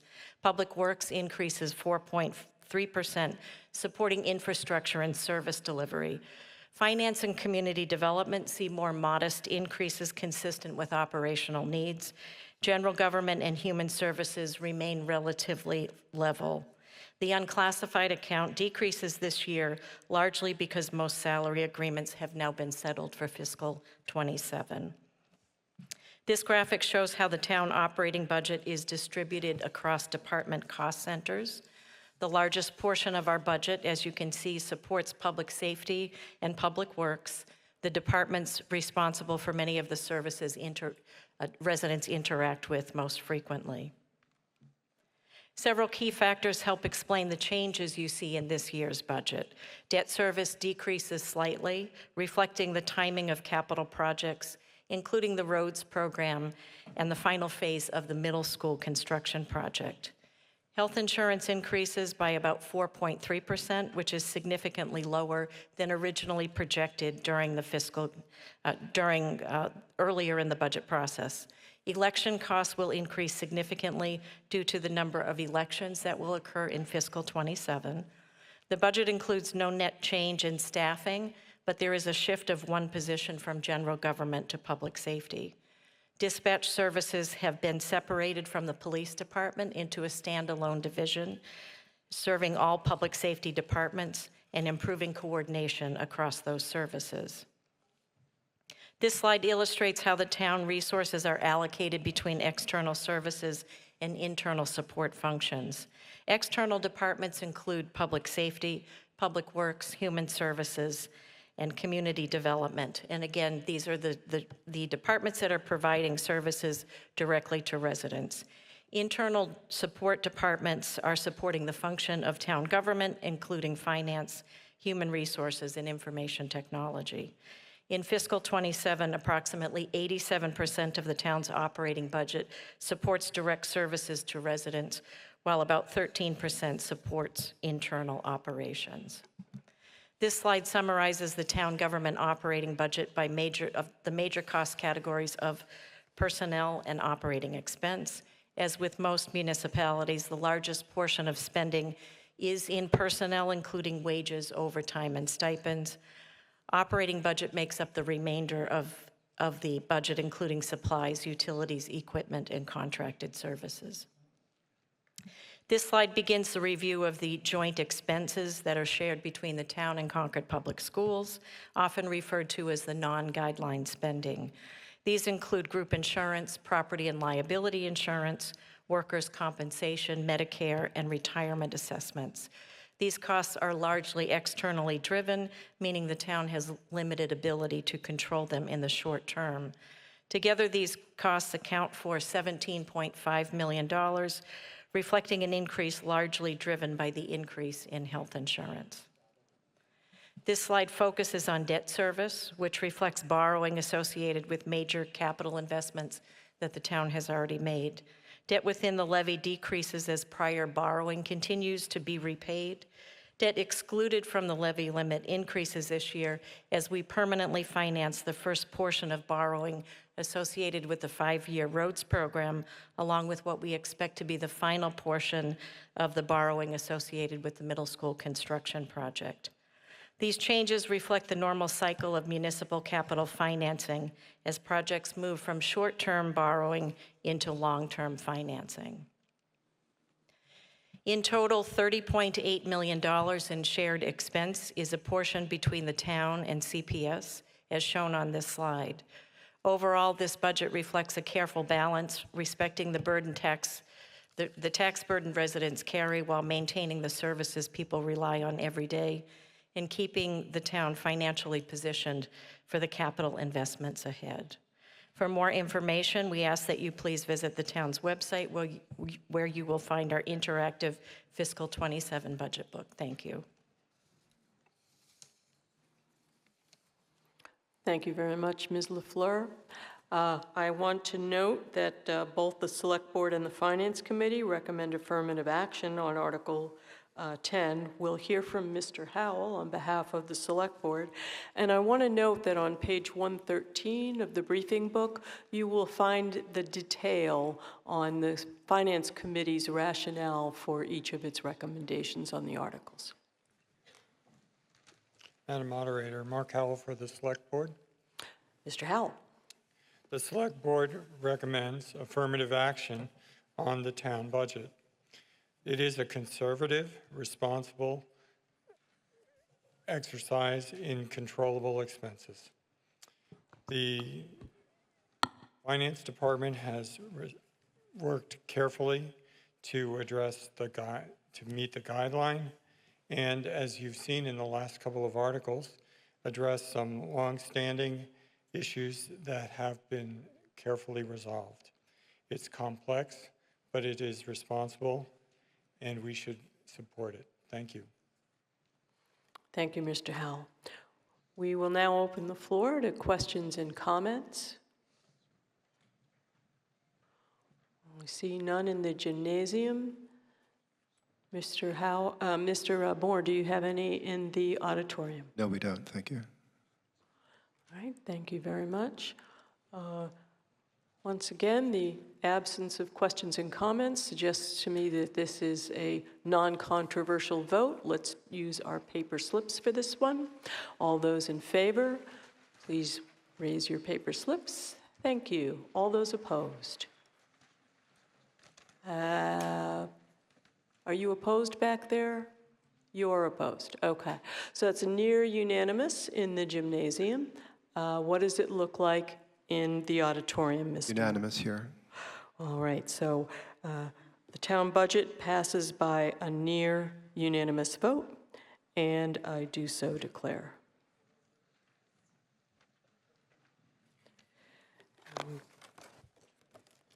We will now move on to Article 12. This is, 11. sorry, 11. We now move on to Article 11. This is the 2027 Capital Improvement Plan for the town. Okay, there's the motion. We have a total appropriation of $4,628,420, and you can see that some of that is being raised and appropriated, some is coming from the overlay service, and some is being transferred from free cash. Could we have a second for the motion, please? I see that we have one. Ms. LaFleur. Thank you. Article 11 presents the FY27 Capital Improvement and Debt Plan. Each year, the Capital Improvement Plan, or CIP, serves as the town's roadmap for maintaining infrastructure, equipment, and facilities that support municipal services across the community. These investments include items such as vehicles, technology systems, facilities repair, and infrastructure improvements. The Capital Improvement Plan helps to ensure the town plans for these investments in a structured and predictable way from year to year. Before reviewing the projects themselves, it is helpful to briefly review the town's capital planning policy, which guides how projects are categorized and funded. Capital projects are organized into tiers based on cost, ranging from small cash-funded projects to larger infrastructure investments that may be financed through borrowing. The policy also establishes guardrails for overall spending. In general, the town aims to keep annual capital spending at around 7 to 8% of the total budget, with 2 to 3% funded with cash and no more than 5% financed through debt. These guidelines help ensure the town continues to invest responsibly in infrastructure while maintaining long-term financial stability. This slide illustrates how the overall fiscal 27 capital plan is funded across several articles and funding sources. Funding comes from several sources, including cash appropriations, debt financing, enterprise funds, and other special funding sources such as revolving funds or grants. The goal is to match the funding method with the life of the asset. Shorter-lived assets such as equipment and technology are generally funded with cash, while longer-lived infrastructure investments may be financed through borrowing so that costs are shared across the years in which the asset is used. The FY27 plan seeks a total funding of $6,353,169, which also includes the Concord Public Schools capital request, which is presented separately under Article 14. This slide provides the summary of the town's FY27 capital plan as a whole. Across all funding sources, the FY27 capital plan totals approximately $5.85 million. Of that amount, $4.63 million is included in this article. As in prior years, the plan reflects a mix of facility maintenance, equipment replacement, infrastructure improvements, and technology investments across multiple departments. Projects included in the plan begin with a departmental submission, which is then evaluated by the town manager and the finance department and reviewed both with the finance committee and the select board. This process helps to ensure that projects are prioritized based on operational need, asset condition, service impact, and long-term financial sustainability. Next, I'll walk through the Tier 1 capital program. Tier 1 projects range from $10,000 to $250,000 and typically include items such as equipment replacements, smaller facility improvements, vehicles, and technology upgrades. While these projects may be smaller individually, they represent the routine investments needed to maintain the town's operational equipment and systems. This slide highlights how the proposed Tier 1 investments are distributed across town departments, including areas such as fire, police, public works, facilities, information systems, natural resources, library, finance, and senior services. Together, these investments help ensure departments across the organization have the tools and infrastructure needed to continue delivering services to the community. Beyond these smaller capital investments, the plan also includes several larger infrastructure projects. First, $750,000 for facility improvements, for maintenance and improvement across the town's municipal buildings. This funding supports ongoing maintenance and replacement of critical building systems, such as heating, electrical, plumbing, and other infrastructure needed to keep town facilities operating safely and reliably. Concord's Facilities Department maintains 18 buildings across 14 campuses, totaling more than 240,000 square feet, much of it which is 50 years of age or older. Annual capital funding allows the town to systematically address the highest priority building needs as they arise. Our second request is for highway fleet replacement. This is $800,000, specifically for the replacement of two 2011 swap loaders used in highway maintenance operations. Fleet replacement schedules follow the guidance from the American Public Works Association, helping to determine when replacement becomes more economical than continued maintenance. Our third request is in the cemetery division, and that is for $850,000 to support the expansion of burial lots at the Knoll site within the Sleepy Hollow Cemetery. This project will create approximately 1,580 new burial lots to meet the community's ongoing need for burial space. Planning and design for this work has been underway for the past 2 years and is in accordance with the cemetery master plan. And revenue from lot sales and perpetual care will help support ongoing cemetery operations. In total, the town is requesting $2.4 million in Tier 2 investments for facilities improvements, highway equipment replacement, and the cemetery expansion. These projects represent the larger infrastructure investments included in this year's capital plan. Together, these investments allow the town to maintain and replace critical infrastructure, equipment, and facilities that support everyday municipal services for the Concord community. Thank you. Thank you very much, Ms. LaFleur. I want to note that both the Select Board and the Finance Committee recommend affirmative action on Article 11. And I also want to note that some of those charts are a little bit hard to see on the screen. You will find them all in print starting on page 30 in the briefing book. We'll open the floor now to questions and comments.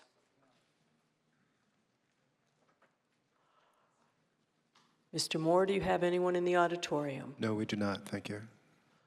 All right, once again, let's proceed to a vote, and I think we'll use our paper voting slips for this one as well. All those in favor, please raise your voting slip. Thank you very much. All those opposed? That appears to pass unanimously in the gymnasium. What does it look like in the auditorium, Mr. Moore? Unanimous here as well. All right. The Article 11 passes unanimously, and I do so declare. We'll next turn to Article 12.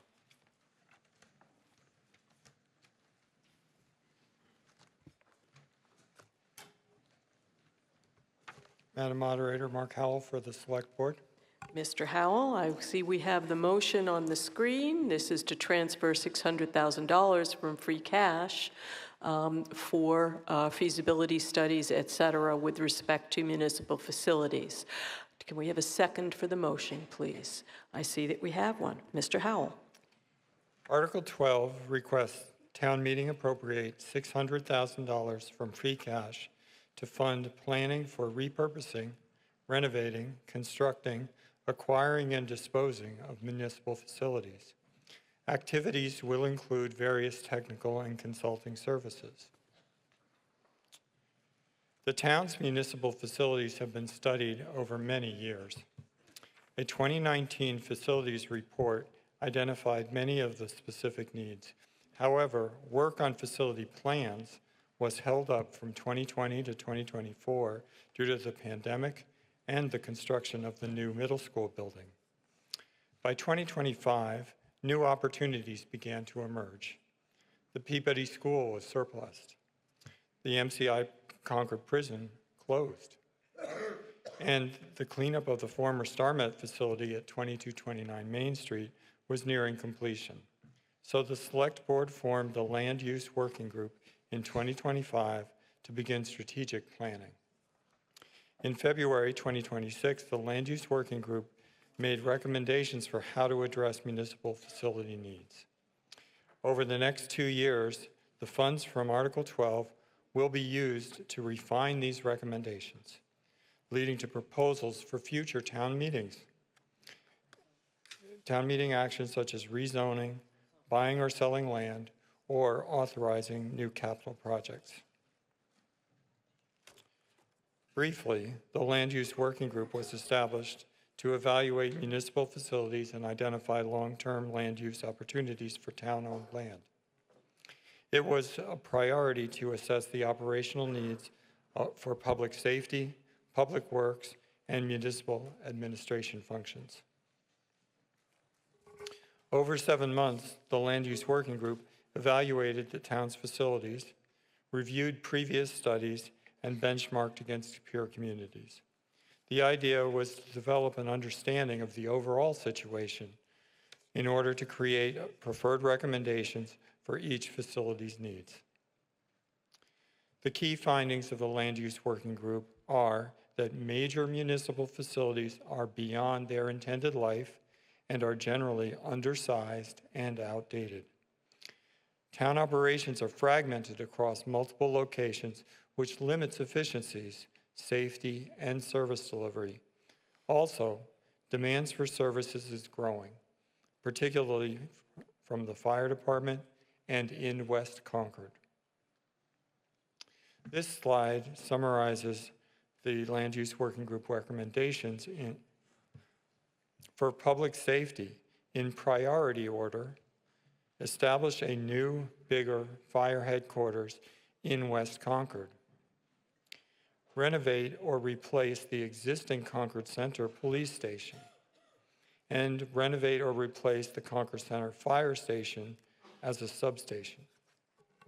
For Public Works, consolidating the Public Works facility into MCI Concord is the primary recommendation. Other locations like Ripley School were considered, but the MCI alternative is the first choice, and this will be the focus. For municipal consolidation, the town currently does not have an appropriate facility, so the preferred strategy is to acquire an existing office building somewhere in town for consolidation.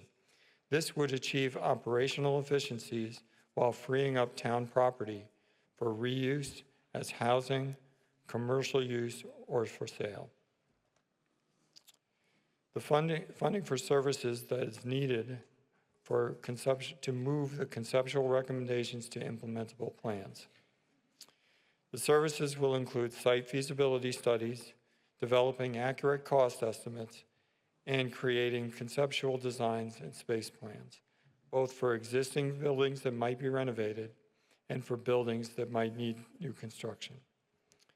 Community engagement is important in this decision-making and will be the focus of all these efforts.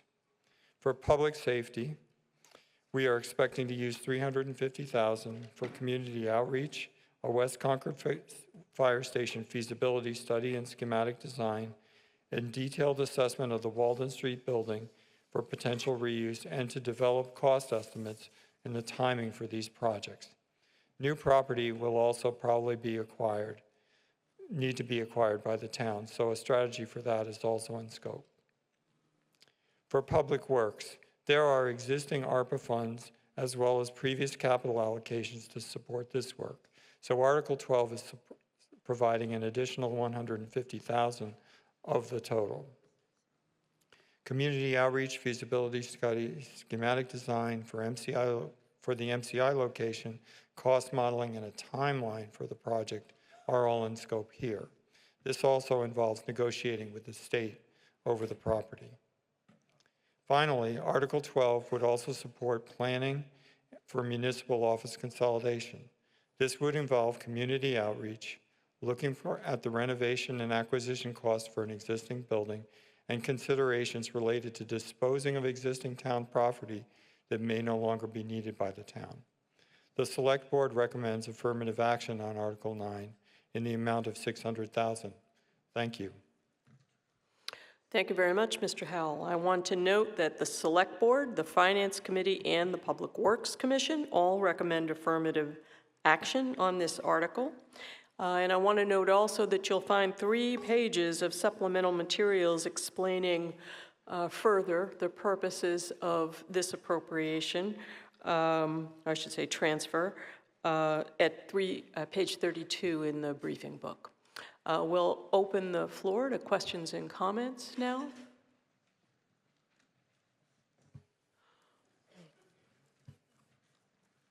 I don't see, we have 1 in the gymnasium. 2 in the gymnasium. Microphone number 2. Hi, Tanya Galis, 62 Prescott Road. Ms. Galis? Thank you. I'm not sure that I want to support this article because I have been disappointed in the land use working group's work and the fact that they do not fully admit their mistakes and they do not fully correct Can you them. get a little closer to that microphone, Yeah, Ms. well, Galis? there is some echo. Okay, they do not take full responsibility for the mistakes they made.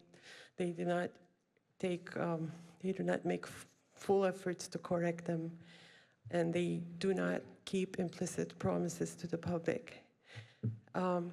They were very much supposed to take public input during phase 1. The charge was recently changed to describe that they didn't, but they were supposed to. And the report that they prepared has mistakes in it. The decisions they made were not based on full information. And in one case, and the agendas were nebulous. In one case with the Peter Springfields, which is also up there for Public Works and still up there. Afterwards, when they gathered enough public input from Agriculture Committee and from the Zoo New England, as well as the public from all parts of Concord, they implied that they would take it off the list entirely. But during their following meeting, they did not do that. I am just very worried that whatever consultant is hired is going to start with this report that is full of mistakes that the committee is not fully admitting to and fully trying to correct. And so I do not have full trust in the results of this because the basis is flawed. Thank you, Ms. Galis. We'll go now to microphone number 1. Yep, Chris Reynolds, 15 Captain Ms. Reynolds. Lane. Mark, I assume you've made your best estimates here and coming up with the amounts.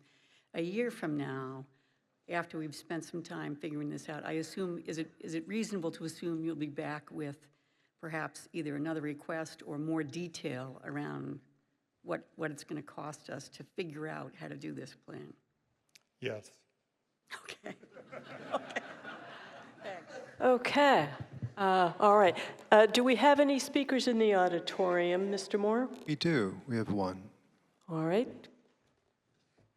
Hi, Pamela Dritt, 13 Concord Green. Ms. Dritt? I know that consultants are a very good go-to, but if we don't have public input, consultants tend to be straightforward. They don't think outside the box. They don't try to come up with creative solutions to make things really excellent instead of what is normally done. And I think we need that. And I'm very concerned that the kind of, we don't have a plan for the kind of zoning that we're going to need to do for MCI Concord in order to entice the kinds of really neat development that we could put there that would make our town so much better. And I'm concerned that we're putting the cart before the horse in trying to hire consultants, and I'm concerned that we won't get high quality, and so that the things that the town needs won't get done. And I don't know what the solution to that is, but there needs to be a more robust interaction between what's possible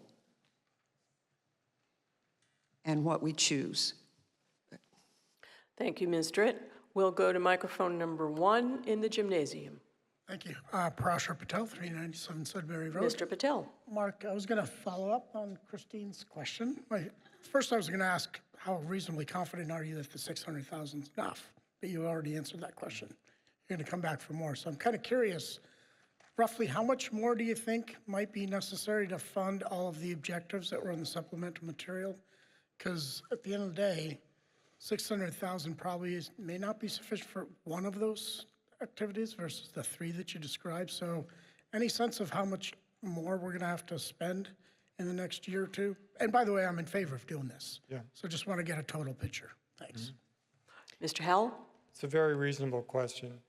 The best way to answer it is that we do need to study this more carefully in order to know. This presentation outlined 3 major programs. Public safety, currently consuming almost 50% of the town budget, as you saw from the town manager's earlier budget presentation. Public Works, which is another 25% of that budget, also a major operation, as well as the opportunities that exist to help consolidate some of the very spread out town functions to gain some efficiencies in the operations. Each one of those is a major project. To put it into some level of context, the MCI visioning work cost the town $400,000 already, and we have just brought on board, and I'm going to make a slight commercial plug here, for next Tuesday night at the Goodwin Forum to go see the beginning of the MCI master plan and zoning work. So please pay attention to that. I want to draw a distinction from a previous commenter that this is not for planning MCI. This is for planning town municipal facilities operations. And that one of the solutions to that is to negotiate with the state for some of the MCI property to be dedicated to municipal purposes, primarily for public works, which is in conjunction with what will already occur there, which is wastewater treatment. But to answer your question,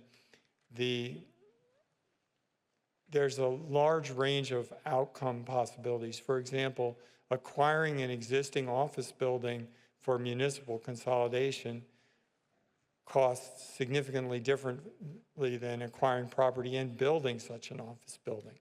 And so there's a big range from, I don't want to put numbers to it, really, it's not fair. But the municipal, either one of the public safety buildings is also a tens of millions of dollars project. This is comparable to the replacement of all 3 elementary schools that we did in the past 20 years, each of which cost between $20 and $35 million, or even arguably the high school project, which was over $100 million, or the middle school project, which is coming in at $102 million. It's not that big, but over the next 20 years, we could be talking about numbers of that order of magnitude. So this is a very small down payment on planning and determining exactly what the pathing is, what the timing is, what's most important to do. Thank you, Mr. Howell.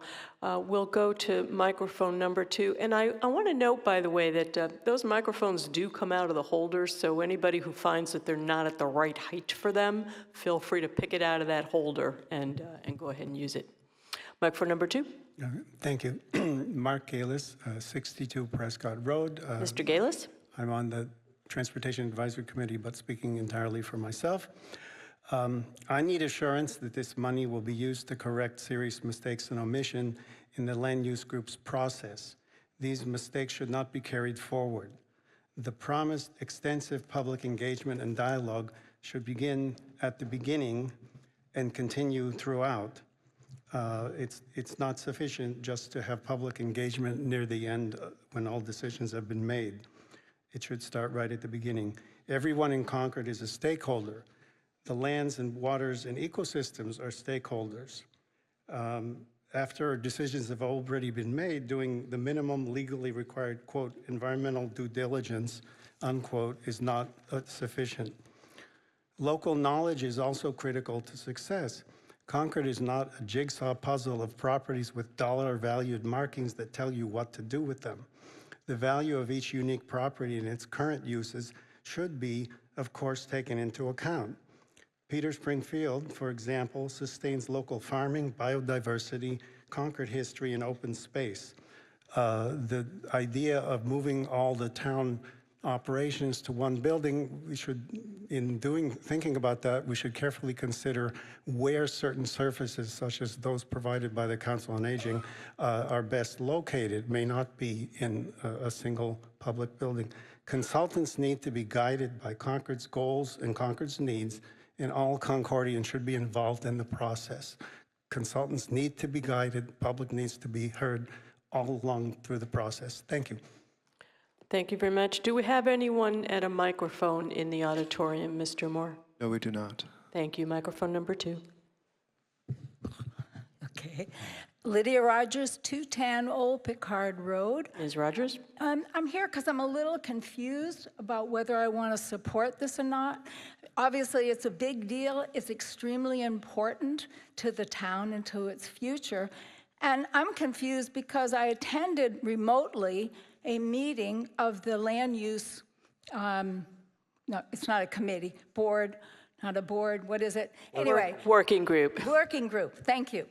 My brain is not working. But yes, and I watched how after a nice presentation by a number of people who felt strongly about the Peter Spring Field, I mean, I got to appreciate it much more. I can't wait to spend more time there. And how everybody in the room was like, yes, we're going to take that off the list. We all agree, which surprised me. But then that disappeared, and now it's back on the list. So my concern going forward, I think Concordians feel very strongly about land. And they're not making more of it, as they always say. And I can't support something if I feel like already the public input has been sort of evaporated, and I think it's so important to have people who are active in Concord being very much in close touch and speaking for Concordians about what they want. Some consultant from outside is not going to have the same appreciation. And I'd like to know how the decision was made to take that off the list, when that happened, you know, because transparency in a town like this is so important. And I would like somebody eventually to answer that question, how that decision was made, because it was just so strange to have something totally turned around after I watched it. Thank you.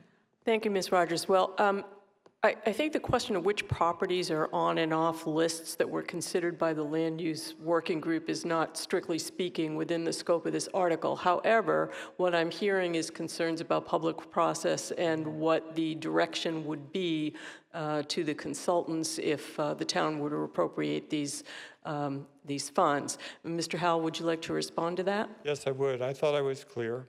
The primary recommendation for Public Works is to attempt to move it to the MCI location. And that is what we're looking to study here. There were other properties considered for that. All town properties were considered for potentially consolidated municipal administration functions. That was what we asked the Land Use Working Group to do, but we asked them to come up with a priority. So I prioritized the public safety. The key need there is a bigger station in West Concord, because that's where the calls are, and that's where we have the most insufficient facilities. So this is a prioritized list at this point, and MCI is at the top of the list, and the Peter Spring site is not But it's on the list. any of this. It was under the consideration because we asked them to consider any town-owned property. And in between MCI and Peter Spring was Ripley, and that was also considered. But I guess I'm just confused. Ms. Rogers, you're actually out of time, so I'm going to ask you to let the next person speak, and you can come back later if you have another question. Microphone number 2. Shelley Amster, 44 Prairie Street. I am for all of this part regarding bringing all of the offices and all the facilities to the central location. What my question is, because there's other multiple uses for this property, what percentage of the Grape property are you anticipating would be for the town offices and resources versus using it for housing, or I'm actually hoping you'll make a Logan Express out of the parking lot? Okay, so this also is a little beyond the scope of the article, but Mr. Howell, why don't you take that in the spirit of what guidance will the consultants be given? By this property, I'm assuming that you meant the MCI property. Yes, I did. And to put it into a rough perspective, the MCI property is about 50 developable acres. The Kais Road facility, where most of Public Works is now, is 11-ish acres, and there are some portions of the MCI property which are currently developed for the kind of support that buildings that can be readily reused, as well as some buildings that were constructed in areas of the property where you could not build anything today because they're too close to the river, which are looking to be reused. So potentially, Public Works can move over there with a relatively low impact on the property. Okay. Let's say less than 10 acres of the developable because of these special considerations, and that's one of the things that makes it such an attractive solution for Public Works. Thank you. That's where I was going with it. Thank you. Okay. Thank you very much. Ms. Galis, microphone number 1. Thank you. I just want to say that this is not just about the Public Works, and it's not about the fact that MCI is now prioritized for that. It is about the fact that Peter Springfield, among others, and possibly Ripley too, because they also didn't have any input, was put on that list without enough input. And then it stayed on that list after they essentially promised us that Peter Springfield anyway would be off because we were there to speak about it. And at the next meeting, they also discussed how Ripley would have objections, which I understand. But they left both on that list, despite the promises. Therefore, the fact that, well, it's now MMCI prioritized is not any consolation in terms of trustworthiness. Their agendas were all wrong. The site visit, or at least the discussion about Peter Springfield, was held under wastewater treatment plant tour. And I brought that up. I could have even filed an open meeting law complaint on that, and I didn't because I trusted them. I cannot trust them. This is what this is about. Why are Ripley and Peter Springfield, locations like that, on par with MCI for anything? These are valuable locations. And I know what it is. It's some kind of strategizing, and it's maybe some long-term planning that, oh, well, maybe we can just then say, well, you get the housing instead, or whatever it is, instead of starting from scratch with these properties, along with others, you know, if housing needs to be discussed or something needs to be discussed. It is heartless, really, strategizing. So it doesn't matter that MCI is being prioritized now. That's not the point. It's keeping one's word. That is the point. Thank you, Ms. Galis. So I'm going to ask folks to consider, we've been at this for a little while now. We do have one in the auditorium. Moving on to a half an hour. So I just want to make sure that we're focusing on new thoughts and points that have not yet been made. Do we have anyone in the auditorium? Yes, we do. We have one. All right, let's go to the auditorium. Hi, I'm Ellie Garvey at 25 Damon Street. I'd like to call the question, please. All right, that is I think we have been at this, in fact, long enough for us to do that. This is a non-debatable motion. It does require a second. Do I have one? Thank you. And it requires a 2/3 vote for passage. This one we'll use our paper voting slips on. All those in favor of proceeding to a vote? Thank you very much. All those opposed?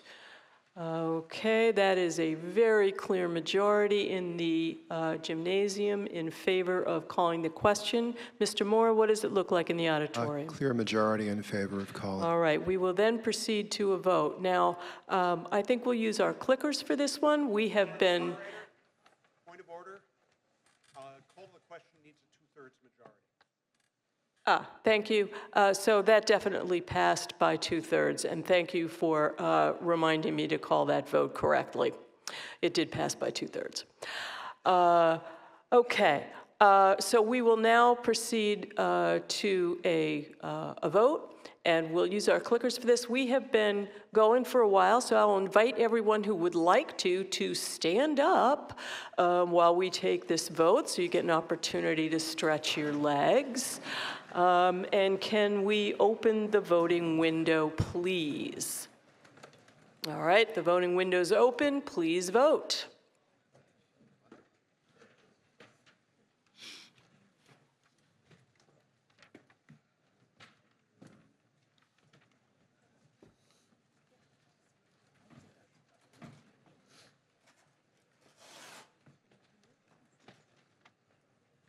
All right, I think we're ready to close the voting window. Let's see the results of this vote, and everyone is welcome to take a seat. Okay, so I see that Article 12 passes by a vote of 251 to 70, and I do so declare. And we will now proceed to Article 13. Article 13 is the Concord Public Schools operating budget. You'll find that on page 44 of the briefing book. And we're waiting for the motion slide to come up. Okay, there it is. And okay, so I want to note that the full motion on this article also includes, in addition to the $48,941,915 appropriation, it also includes a transfer from free cash of $183,680 that represents state transportation reimbursement that is received by the town and goes to the general fund and into free cash, and then needs to be transferred to the schools in order to reimburse them. So that is, in fact, what this motion is. We are moving to approve Article 13 as it is printed in the warrant. So sorry about what that looks like right there. We'll hear now from Dr. Hunter, our Superintendent of Schools. Good evening. Thank you again for having me here tonight to talk about the operational school budgets for FY27. I want to echo the sentiments already shared this evening of gratitude for the collaboration over the course of the last many months with the Finance Committee, the Select Board, the town leadership. It is always a pleasure to be able to come here and bring numbers in that are at guideline and tell the story of how we got there. In order to tell you that story, there's a few pieces that I want to highlight first. This is essentially a level service budget. We are supporting our goals and initiatives as outlined in our strategic plans and yearly school improvement plans. It is a story of declining enrollment, and I want to stress that over the last number of years, it's an expected decline. We are down over 200 students plus pre-K through 12, and that is allowing us to take reductions in staffing. I am laying a small number of people off this spring, including classroom teachers. I stress that because, as you've heard, there's 400 apartments coming online and some other housing starts potentially. So it could be that enrollment bumps its way back, and that will force some staffing adjustments potentially in the other direction down the road. Our other major story is our special education programming in district, which I've spoken on the last number of years. It continues to be a success story. We are keeping the majority of our students within the schools in Concord in our intensive programming, and that is continuing to see and reconcile savings. That may not continue. You'll see in this presentation for the Concord Public Schools, we were going, at least as of tonight, we expect only 6 children pre-K through 8 to be in out-of-district environments, which is absolutely extraordinary. So can we sustain that? It only takes 1 child for those numbers to swing pretty significantly. We've been able to generate some revenue through these special education programs. You'll hear that across both budgets. We've had more success in grant funding, especially competitive ones that oftentimes our demographic was excluding us from. And we are not asking for some things. I think it's always worth me stating some of our needs that are not in this request. We have some needs for math specialists at the elementary schools, curriculum leadership, and content support for our special needs programs. We are doing the best we can without right now, but those needs are going to have to be revisited. And again, our objectives are not only to meet program needs and our strategic plan, but to meet any legal mandates, which are frankly a never-ending changing target. So we're constantly watching for state changes. Very rarely are they funded, but they must be incorporated into these budgets. We, like the other presenters tonight, work very hard to balance our needs and the needs of our students with the fiscal capacity of both Concord and Carlisle. And I mention Carlisle because when we get to the high school tonight, it is a different story in Carlisle this year. In terms of the Concord Public Schools operational increase, you can see that we're bringing request tonight of $48,941,915. That's a delta of 2.75% from last year. Some key budget drivers, like I mentioned, special education has declined in terms of out-of-district costs. We do have some transportation costs related to special education that comes on a rolling formula, so sometimes we're adjusting based on those previous needs. And we've made staffing adjustments based on the needs of our students and enrollment in each of the buildings and sections and class sizes. Increases, we've had to make some support staff increases, primarily in the special education environments that are most intensive. That also led to a reallocation after town meeting last spring. We gave up some positions through attrition, and instead of replacing them in kind, we maneuvered over to have special education administrators across each of the elementary schools. Given the demands, one person trying to serve all 3 schools was simply too much. That's proved to serve us very well and is actually making us much more efficient. Other key drivers, this is one of the ones that's a bit smaller, some contracted services primarily here, in addition to staffing for some security and communication pieces. Other drivers, this is our biggest one, of course, teaching and instruction. These are where the teachers are placed. We are coming in this category at 3%, just over, which when we factor in a COLA, we're in the middle of a contract right now with a 3% increase annually, plus lanes and steps, which is how teachers also gain salary for experience and education. We're pleased to be able to bring that 3.1%. That is because of the reductions that we're taking. And typically that can run as much as 5 or 6, depending on the year. Other pieces that we've had to continue to look at, we're seeing some slight decline in Title I. The federal grants are fairly stable overall. We are seeing some adjustments, especially in the Title I and II grants, which are subsidies for low-income and high-needs students, simply because of our enrollment change, and in PD and some other pieces that have been decisions at the federal level. But we're able to manage all of that pretty straightforward up until now. And a few other contracted services. We continue to have mental health needs that are anywhere from aggregate and chronic to extreme and in crisis. We've added some services, including all the way to online, on-demand, essentially, therapy that we can enroll students in directly with therapists. The system is really a struggle, so the more access we have had directly has proven to be invaluable. This is an example of one of the grants that's noted here. We received a competitive grant for this very fancy copy machine that translates and has really minimized some of our need for human translators. And that was all grant paid for, so we were able to drop the translation line.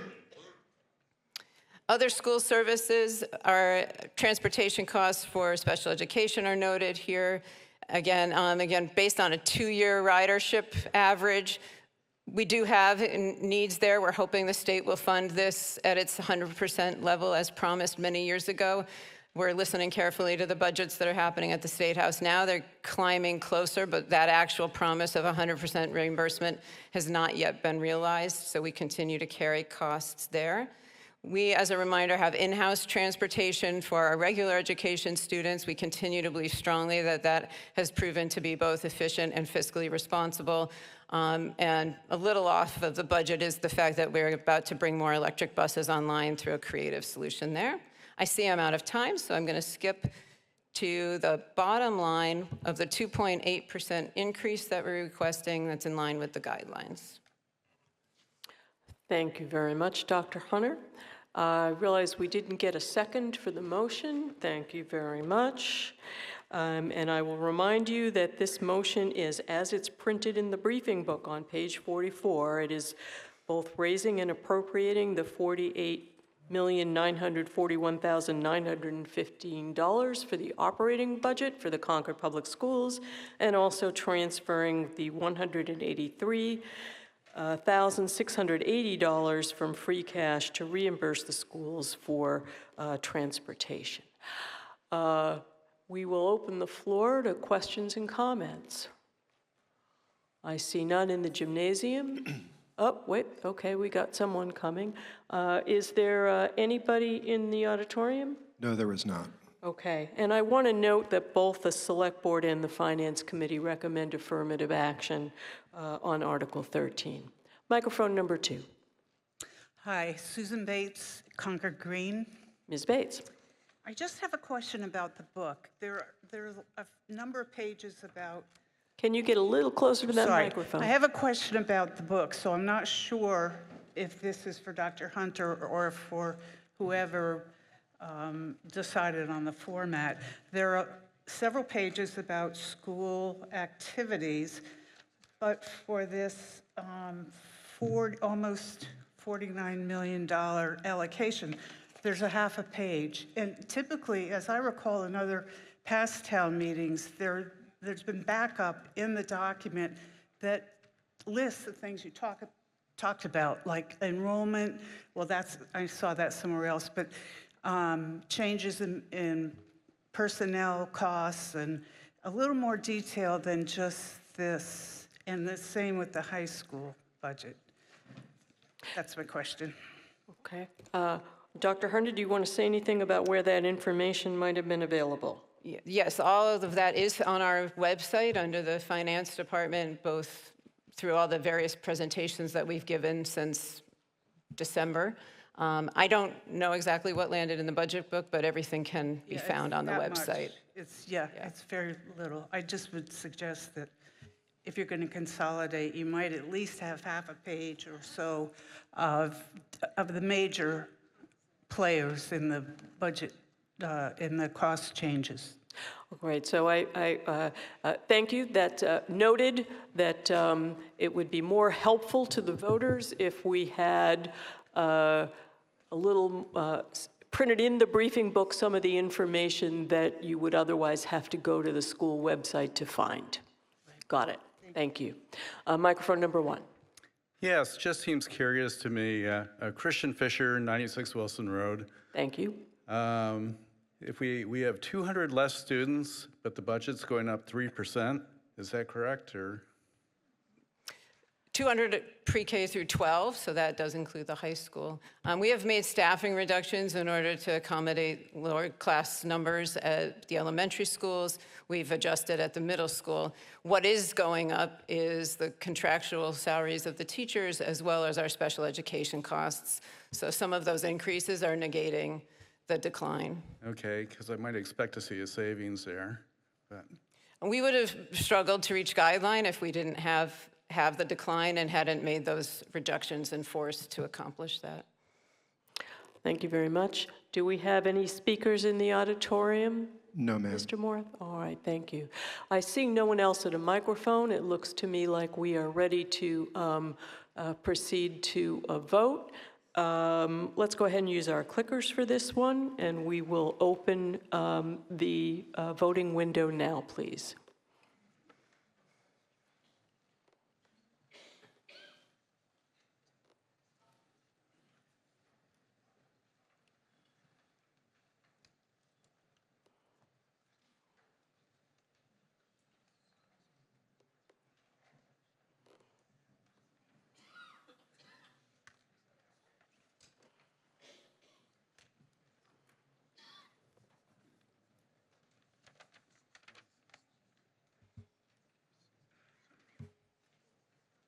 All right, let's close the window.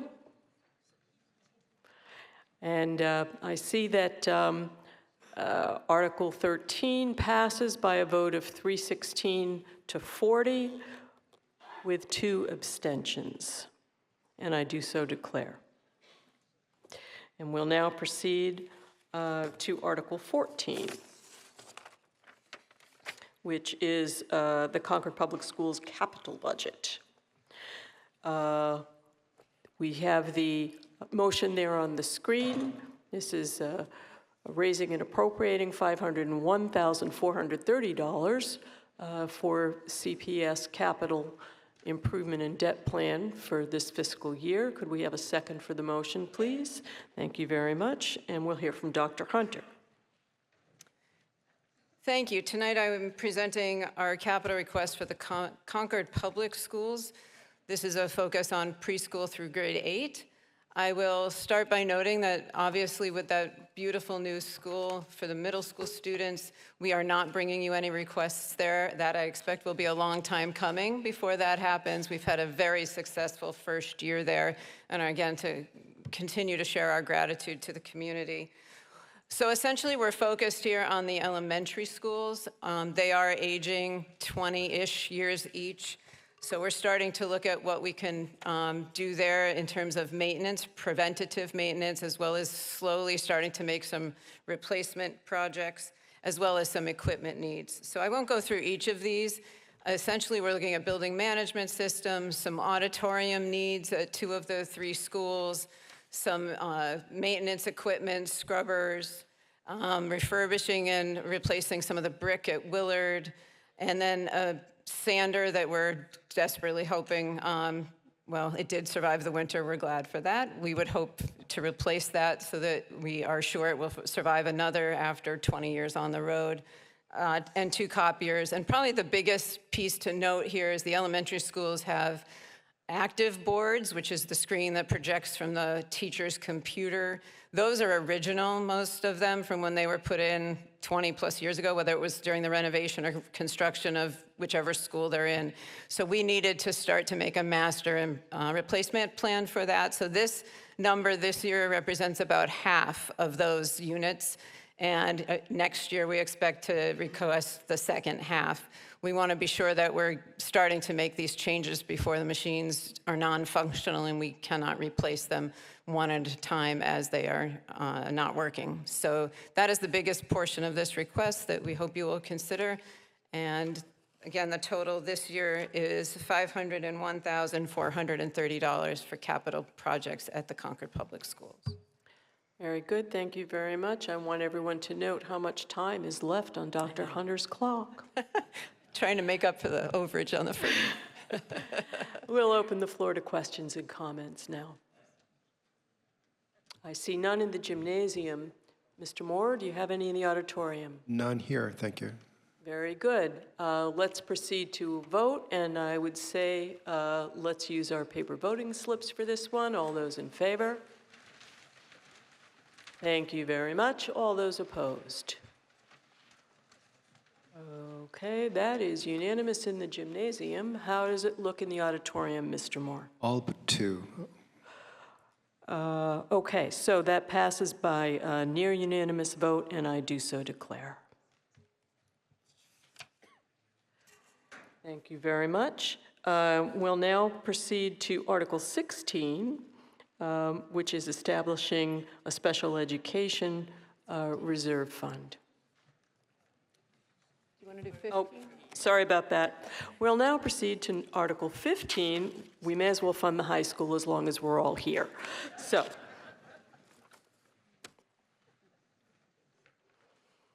okay, you see the motion there on the screen. The budget amount this year for Concord's assessment for the CCHS budget is $26,810,821. Could we have a second for the motion, please? I see that we have one. Dr. Hunter. Thank you. So tonight's request for this building, the high school, I'm really looking to maintain the same objectives that we talked about at the Concord Public Schools.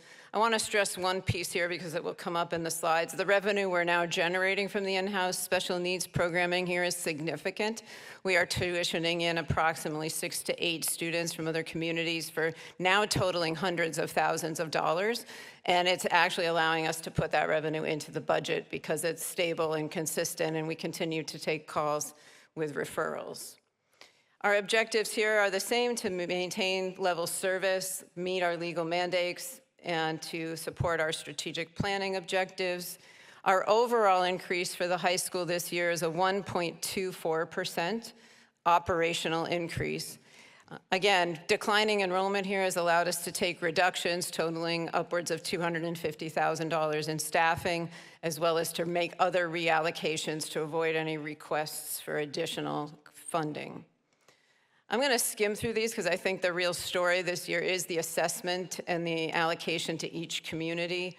I will stop on this one briefly, the teaching and instructional support. This is the teachers and support staff. This, we're bringing a 1.5% increase. Again, this is often inclusive of the 3% COLA plus lanes and steps, which can easily run 5%. This is exactly where you're seeing the layoffs take impact because we've made those reductions because of the number of students here. In terms of then, let's get to the final numbers. I just want to be sure we spend the right amount of, let's go to these big ones. Debt service is declining. This building, we have been paying off the cost of not only construction of this building, we did pay off the landfill remediation ban, which is the toxic waste site that was discovered during construction down at the Walden Street entrance. That ban is completely paid for. And we have one other existing ban for the access road that paved along the front of the Beatty Center. So we're seeing those start to decline and continue to decline, which is a savings to both communities. Out of district tuitions, we were able to realize $323,000 in savings this year, primarily through returning students to district. That can be complicated at the high school. They may have been out for much longer time periods. They may have been placed out by Carlisle, and we are just getting to know them. It's a little more complicated, so we feel really proud that we were able to return students back to this building and that families found that a very welcome opportunity. Overall, our salary accounts were 1.8 differential, as we said. Non-salary are just at 0.35% to reach this 1.24%. You can see the total FTE decrease, which is our full-time equivalents, down by over 4 positions. We continue to have to manage post-employment benefits in this building because of the regional school budget needing to be inclusive of all costs. Our OPEB liability trust is healthy. We're at about 61% funding. This budget continues to look at contributing this $375,000. We have used that the last couple of years when things have gotten tight in special education, but we are committed to maintaining contributions to stay on track for a very healthy balance there. We actually have so much invested now. You can see the total there, that we're earning such strong interest income. We continue to grow the account even if we aren't putting in as much. So we feel positive about that position. In terms of revenue, which we also have to manage at the regional budget, Chapter 70 is state aid. You can see the delta there. Excess and deficiency, we'll talk about in a minute. That's our essential free cash. We also get Chapter 71, which is transportation reimbursement for regional school districts. You can see the numbers there have shifted just slightly. And so we are up slightly, 3% over the previous year from other sources. I think we'll skip, I want to go to the assessment slide that's easiest to read. So this is the split between Concord and Carlisle for FY27, and we'll see the numbers in a minute. It doesn't take that many students to shift the formula, especially if there's an increase to Carlisle. It's proportionately going to have more impact. So we are this year seeing that Concord is actually under its appropriation from last year, which I think Lois referenced as sort of your lucky break. Carlisle, where I will be in 2 weeks, is at a 9% increase for the high school. So it really is a year-to-year endeavor in terms of where those shifts are. Concord was down some, Carlisle was up a bit, and it just played out that way. It does balance back out again, which would mean a swing back toward Concord for a year from now based on the October 1 enrollments. So here are the actual student enrollment numbers that drove that, and I think people just find it interesting to see what those actuals are. Concord for FY26 at 859 declined to 812, and then Carlisle went from 262 to 273. The graduating class this year is the biggest class in the bubble we had for a number of years and will be the last of the bubble. So we do see it stabilizing again, which will give us an opportunity to relook at all of the numbers that feed into it, both staffing and assessment shifts. Excess and deficiency, our essential free cash, we do have a state limit of 5%. on this, so we're at 4.38%. That's a pretty healthy place where we aim to be, between 4 and 4.5. And so you can see the numbers. We're always watching to be sure we stay below the reduction. We can use this in certain situations. It does need approvals. We can't just decide to go use it, but this is one of our stabilization options for the high school. And I think that covers it all, with this year's Concord portion being $26,810,821. Thank you, Dr. Hunter. So we'll open the floor now to questions and comments. I see none in the gymnasium. Mr. Moore, do you have any in the auditorium? No, we don't.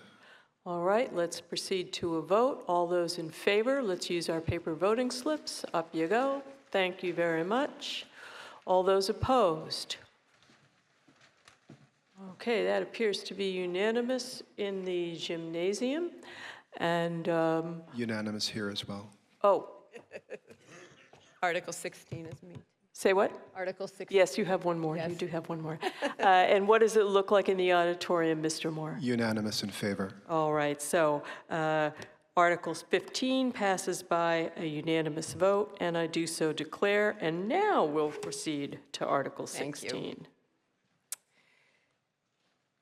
So Article 16 is a special education reserve fund. This is a focus for the Concord Public Schools. In order to establish this fund, we need a vote here at town meeting. The reason for the request, we receive state subsidies for out-of-district placements at a very complicated formula. We get a percentage. Because there are so few students out of district in the Concord Public Schools, which is a great informational news story, our subsidies are down, which means our stabilization fund will slowly decline if we have to use it. It's stable right now, but those subsidies aren't going to continue to come in at the rate they have been because our numbers are so low. So it's a good news problem. What we simply wanted to do, and what we said to the school committee, was we just want to start to talk about a structure, and this is not a financial ask in any way. This is about a structural option to create the fund without worrying about how to put money in it, that should we be surprised by a family moving into town with, say, triplets who all have to go to an out-of-district setting, and a big surprise number comes to us that we don't have reserves for, that there could be an option to fund this over time and a place to go, rather than calling special town meetings or some of the other maneuvering we would need to do. So again, this is a structural request. It is not a funding request. Once the fund is established, should it pass tonight, that can be an ongoing discussion with the school committee, the finance committee, and the select boards as to how we would allocate funds to this account. We are simply hoping tonight for the creation of the fund to build options down the road. Okay, thank you very much. So the motion is that the town accept the provisions of Massachusetts General Laws, Chapter 40, Section 13E, to establish a special education reserve fund. Can we have a second for that motion? I see that we have one. Questions and comments? I see none in the gymnasium. None here. All right. All those in favor, please raise your voting slips. Thank you very much. All those opposed? That is unanimous. Are you opposed there, sir? No, you're not. Excellent. So that is unanimous in the gymnasium. What does it look like in the auditorium? Unanimous here as well. All right, so Article 16 passes by unanimous vote, and I do so declare. Thank you, Dr. Hunter. Now you can sit down. Okay, we'll next move to Article 17, which is the Minuteman Regional Technical High School District budget. And we're waiting for our motion on the screen. Very good. Ms. Ortner is, as you may know, our representative to the Minuteman School Committee.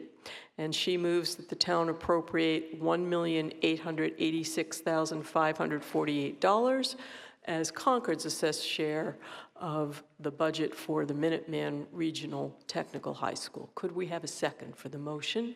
I see that we have one. Thank you very much. Good evening. Thank you very much, Madam Moderator, for having us here tonight. My name is Heidi Driscoll, and I'm the superintendent of Minuteman Regional Vocational Technical School District. Oh, hi, Dee. There you are there. I was looking for you.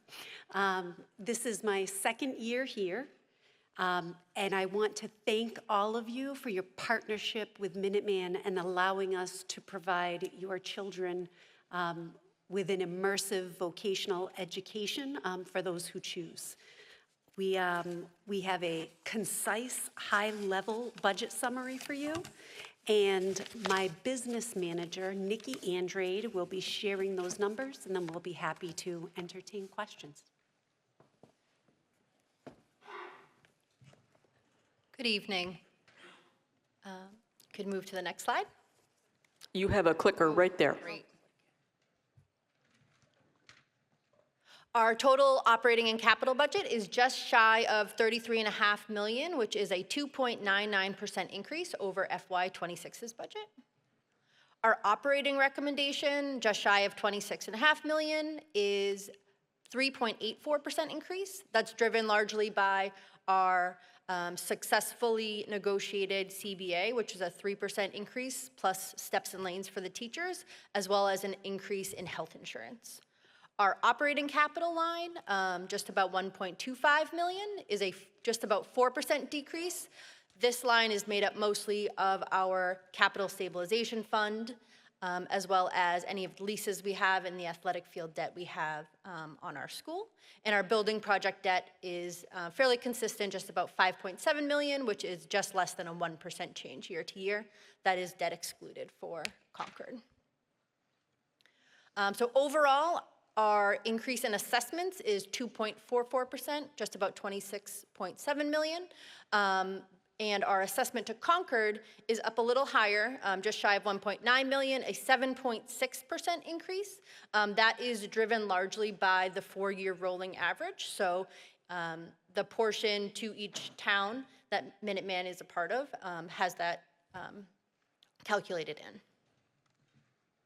And here you'll see the breakout of the total just shy of 1.9 million, of which 1.4 is operating and 443,000 is the debt service, which is excluded.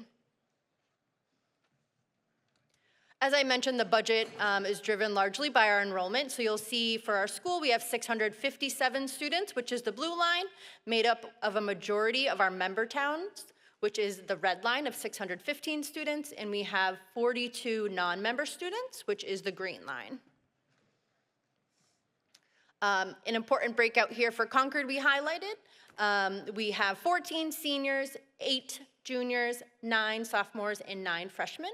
The senior class graduated 6, and we have had 16 applicants for next year. We sent acceptances to them all. 10 have accepted and 6 declined. So you will see next year 10 incoming freshmen for the town of Concord. And here you'll see a comparison year to year. Concord's increase in the assessment, as I mentioned, just about 7% increase, while the 4-year rolling average is just shy of 5%. The large budget driver here is that the minimum required contribution that is set by the state is a little bit higher for Concord, but overall here, the 2.44% increase year to year in the assessment and a 3.2% increase in our 4-year rolling averages for our member towns. And that wraps up our presentation, high level, asking the $1,886,548. Thank you. Thank you very much. So we'll open the floor to questions and comments for our Minuteman folks. I see none in the gymnasium. Are there any in the auditorium, Mr. Moore? No, there are not. All right, let us proceed to a vote then. We'll use our paper slips for this one as well. All those in favor? Thank you very much. All those opposed? That is unanimous here in the gymnasium. What does it look like in the auditorium? Unanimous as well. All right. Article 17 passes by a unanimous vote, and I do so declare. We've dealt with, we've addressed Article 18 on the consent calendar, and so we'll proceed now to Article 19. And I want to note that Articles 19, 20, and 21 are all part of the town's adopted fiscal policy, and they're kind of best understood in context with each other. And so we'll hear from Ms. Barrett on all three of these articles together, and you can ask questions and comment on them together, but then we'll take the votes separately. What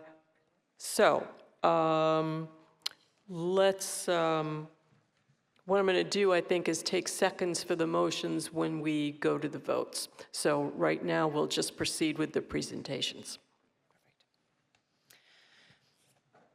This evening, I'll present Articles 19, 20, and 21 together as they all relate to the town's financial reserves and long-term fiscal planning. These articles reflect extensive work over the last 9 months. Article 19 seeks to establish a capital stabilization fund. Article 20 proposes transferring $1.25 million from free cash into that fund. And Article 21 proposes transferring $750,000 from free cash into the general stabilization fund. Together, these actions represent prudent, policy-driven steps to strengthen Concord's long-term financial stability. Following last year's town meeting, the Select Board approved a charge for the Financial Policy Working Group. Members Don Kupko, Wendy Rovelli, and Lois Wassoff, with Ryan Farrar, the Assistant CFO, and myself, began meeting on August 28, 2025. Over 6 meetings, refined and updated the Financial Reserves Policy, which the Select Board adopted on December 11th. This policy framework guides the recommendations in Articles 19, 20, and 21. The town's financial policy sets 2 key thresholds. The General Stabilization Fund and free cash should each maintain a minimum balance of 4% of the ensuing general fund budget. When funds are withdrawn, the town should ensure free cash plus general stabilization remains at or above 10% of the general fund budget. These standards help maintain Concord's financial flexibility and protect long-term fiscal health. Concord has long used special purpose stabilization funds to manage capital needs. These funds can be tailored narrowly for a single project or broadly for a multi-year capital improvement plan. Establishing a capital stabilization fund follows this long-standing effective practice to plan and save for major capital needs in a structured way. Under Mass General Laws, Chapter 40, Section 5B, municipalities may establish a special purpose stabilization fund to provide financial stability and flexibility. These funds allow the town to set aside money for future needs, including long-term capital improvements or one-time situations, reducing reliance on tax increases or borrowing. The Financial Reserve Policy outlines how the Capital Stabilization Fund will be managed. A target balance will be based on anticipated capital expenditures with annual review by the town manager and CFO. And importantly, appropriations can only be made by town meeting vote. This structured approach ensures discipline in saving and spending for capital projects. As discussed under Article 12, the town has a long-range facilities plan. Establishing and funding this capital stabilization fund now helps the town prepare for future acquisitions or construction while free cash levels are strong. Article 21 is for the General Stabilization Fund. the town's broad savings account with funds available at all times for any lawful municipal purpose. It provides emergency capacity for significant or unexpected events, and expenditures require a 2/3 vote of town meeting, ensuring responsible use. Town policy requires maintaining free cash at or above 4% of the general fund budget. That's approximately $5.9 million. If free cash plus general stabilization exceed 10%, roughly $14.8 million, the policy recommends considering the use of the excess for one-time capital projects or transfers to stabilization funds. Free cash was certified at $17 million. After annual town meeting appropriations of about $3.9 million, the available free cash balance is over $13 million. The General Stabilization Fund currently holds over $1.1 million. These figures provide a baseline for determining our capacity to strengthen reserves. Compared to the 4% free cash minimum of $5.9 million, available free cash of $13 million represents a surplus of $7 million. After the proposed transfers, free cash would be about $11 million, still leaving a substantial surplus.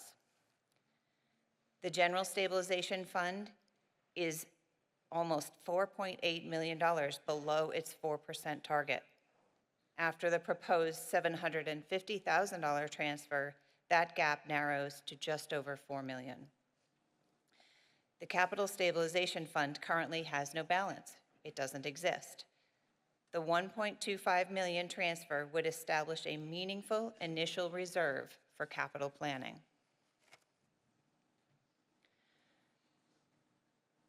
For the General Stabilization Fund, a 10-year projection shows that consistent annual contributions to the General Stabilization Fund, including this $750,000 proposed in Article 21, are essential to meet the 4% reserve targets as budgets grow. Maintaining a healthy General Stabilization Fund is critical because funds are available at all times, not just after free cash certification, and investment earnings stay in the fund and compound. Expenditures require a 2/3 vote of town meeting, ensuring restraint, and rating agencies view stabilization strength as a key factor in Concord's bond rating, which generally reduces borrowing costs for capital projects.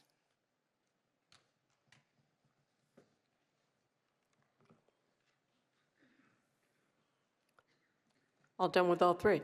Yes, Very good. under time. All right, thank you very much. I want to note that both the Select Board and the Finance Committee recommend affirmative action on Articles 19, 20, and 21. And we'll hear from the Finance Committee, Mr. Kopka, and then we'll hear from the Select Board.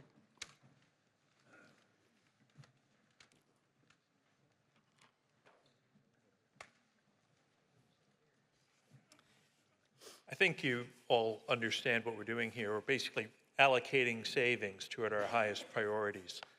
The Finance Committee voted to recommend affirmative action on all three articles by unanimous vote. The establishment of a capital stabilization fund, which is happening in Article 19, speaks directly to what we heard under Article 12. We know we have a lot of needs coming. This helps us to move toward that. We also, in the consent calendar, approved release of stabilization of funds we put aside toward the middle school. That release reduces our taxes this year by about 1% and directly helps us to get over the hump of the initial high costs of these capital funds. So this is prudent planning. The Financial Policy Working Group developed the reserves policy, as you heard, and this Capital Stabilization Fund in Article 19 directly reflects that policy.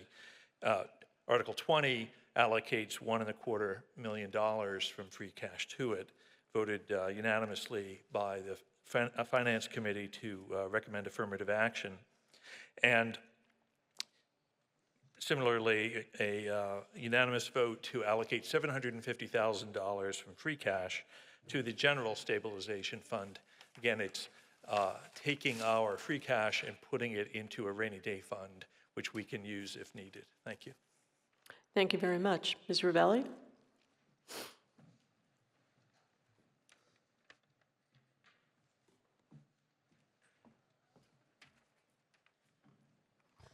Madam Moderator,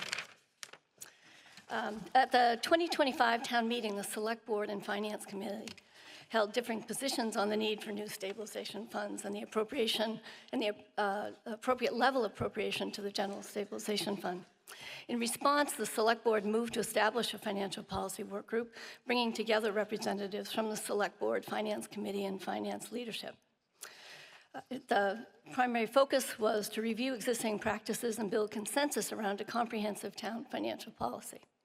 The work group drew state policy guidance, peer community benchmarks, and established best practices, developed policies governing financial thresholds, targets, and use of funds across the annual reserve fund, free cash, and general stabilization. New procedures for identifying potential overlay surplus for town meeting appropriation were also established. Additionally, the policy codified the use of special purpose stabilization funds as a dedicated funding source for capital projects, equipment, and major maintenance. Taken together, these policies are designed to build and sustain reserves that ensure budget flexibility in the face of emergencies and unforeseen needs, while establishing a foundation for long-term capital improvement planning aligned with town priorities. As noted earlier this evening, the town has begun planning for the potential replacement and renovation of several municipal facilities. While construction may still be several years away, the Select Board believes it's essential to begin building reserves now while the opportunity exists in order to offset a portion of those future costs. The proposed appropriation of $1.25 million in the Capital Stabilization Fund represents an important first step, one that the Select Board intends to build upon in future years as funding allows. The Select Board strongly encourages support for Articles 19, 20, and 21, which are directly aligned with the town's strategic goals and the financial policies. Thank you. Thank you very much, Ms. Ravelli. So we'll open the floor for questions and comments about all three of these articles, about the overall plan for stabilization funds, creation and funding them. I see nobody in the gymnasium. Oh, whoop, we got somebody coming. Oh, well, if you want to talk about them one by one, we can do that. Article 19, can we put that motion on the screen, please? And I want to note that Article 19 is the one which establishes a stabilization fund, a capital stabilization fund, as authorized under Mass General Laws, Chapter 40, Section 5B. This one does require a 2/3 vote. If we want to ask questions and discuss that now, that's great.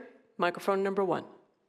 Hi, Chris Reynolds, 15 Captain Miles Lane. Ms. Reynolds. I don't want to talk about them separately. This comment is on all three, essentially. So when I looked at the policy and understanding how it's implemented here, so first of all, love reserves, love the policy, see the need for it. I'm a fan, okay? However, when I take a look at in the policy, it really only gives you 2 options if free cash in combination with the General Stabilization Fund are above 10%. It's to put it into a special fund or appropriate a piece of it to another special stabilization fund. It doesn't ever talk about giving the money back, which we used to do sometimes. So I'm just curious if this policy precludes us from doing it, because it's not mentioned here. So would there be a situation now where you would actually say, we're going to lower the taxes because we have so much in our reserves, it's enough? Ms. Barrett? Past history, we have used free cash toward the budget to reduce the tax rate. At a point about a year or 2 ago, financial decisions were made to do our best to not continue that cycle, but to use that free cash for other purposes that would otherwise affect the tax rate. For example, this year in our capital improvement plan, Article 11, instead of borrowing $1.5 million, you may have noted we chose to use free cash. So we indirectly reduced the tax rate by using the free cash in a different way. That is what the policy is trying to do, using the free cash or other sources to set them aside in order to reduce future tax rates. And I think, Ms. Barrett, the question was also, what if you build up a large reserve in the stabilization fund? Is there an opportunity to return that to the general fund at some point? Any stabilization fund is available for any municipal purpose within the guideline of its establishment. General stabilization fund could be used toward the budget in a very difficult year. It could be used for an emergency expenditure. It's available at all times. So if something catastrophic happened in July and we needed to have a town meeting to use their stabilization fund before free cash was certified, it's available. Otherwise, we would have to amend our budget. Same with capital stabilization. It's directly available for large capital purchases. So again, it would be used, as has happened in many Concord years, to reduce taxes on the impact of that capital project. Thank you very much. Do we have anyone at a microphone in the auditorium? No, we do not. Right, yes. So the motion under 19 has been made. We do need a second on the motion. I see that we have one. Microphone number 1. Parashar Patel, 397 Sudbury Road. I might have missed this, but capital projects, Tier 1, Tier 2, and Tier 3, or which tiers could be financed through the stabilization fund? Ms. Barrett? Stabilization funds are available for any municipal use. So it could be Tier 1, Tier 2, or Tier 3, depending on what else is going on and what's being proposed. In general, I would suggest capital stabilization for Tier 2 or Tier 3 that would likely incur borrowing. Okay, thank you. Thank you very much. Anybody in the auditorium? No, thank you. All right. Looks like we're ready for a vote, and I think we can use our paper voting slips for this one. Actually, you know what? This is a 2/3 vote. Let's use our clickers. So we will now open the voting window. Article 9. And we are ready to vote. What are we voting on? We are voting on Article 19, which is to establish a capital stabilization fund as authorized under Mass General Laws, Chapter 40, Section 5B. And this one does require a 2/3 vote.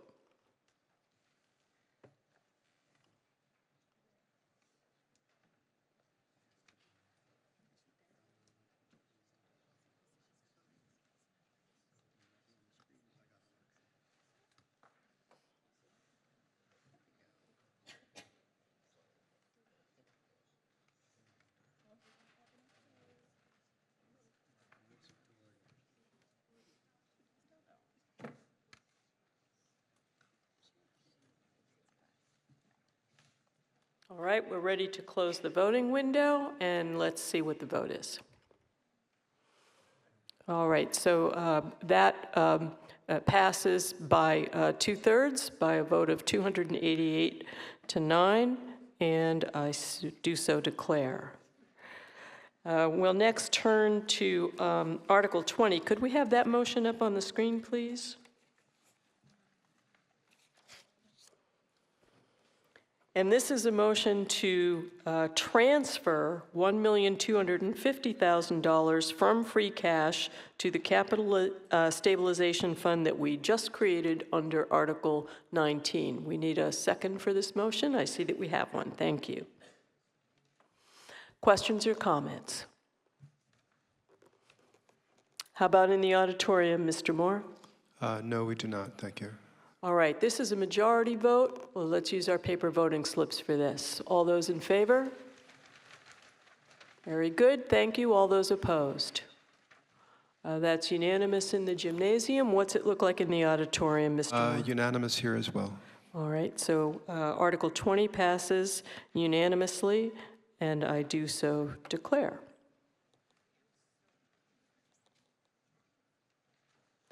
We'll now proceed to Article 21. Can we have that one up on the screen, please? Oh, there it is. Thank you very much. This is a motion to transfer $750,000 from free cash to the General Stabilization Fund, which we did create last year. Can we have a second for this motion? Thank you very much. Questions and comments? I see none in the gymnasium. How about in the auditorium? None here as well. All right, we'll proceed to a vote. All those in favor, raise your paper voting slips, please. Thank you very much. All those opposed? That is a unanimous vote here in the gymnasium. What does it look like in the auditorium? Unanimous. In All right. favor. Article 21 passes unanimously, and I do so declare.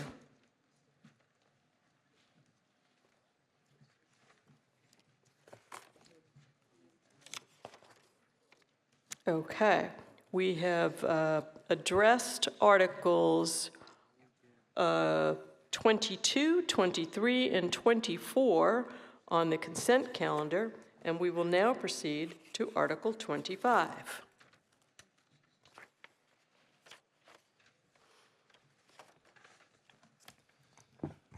Article 25 is to adopt a conservation fund bylaw, and the motion is to take affirmative action on Article 25 as printed in the briefing book.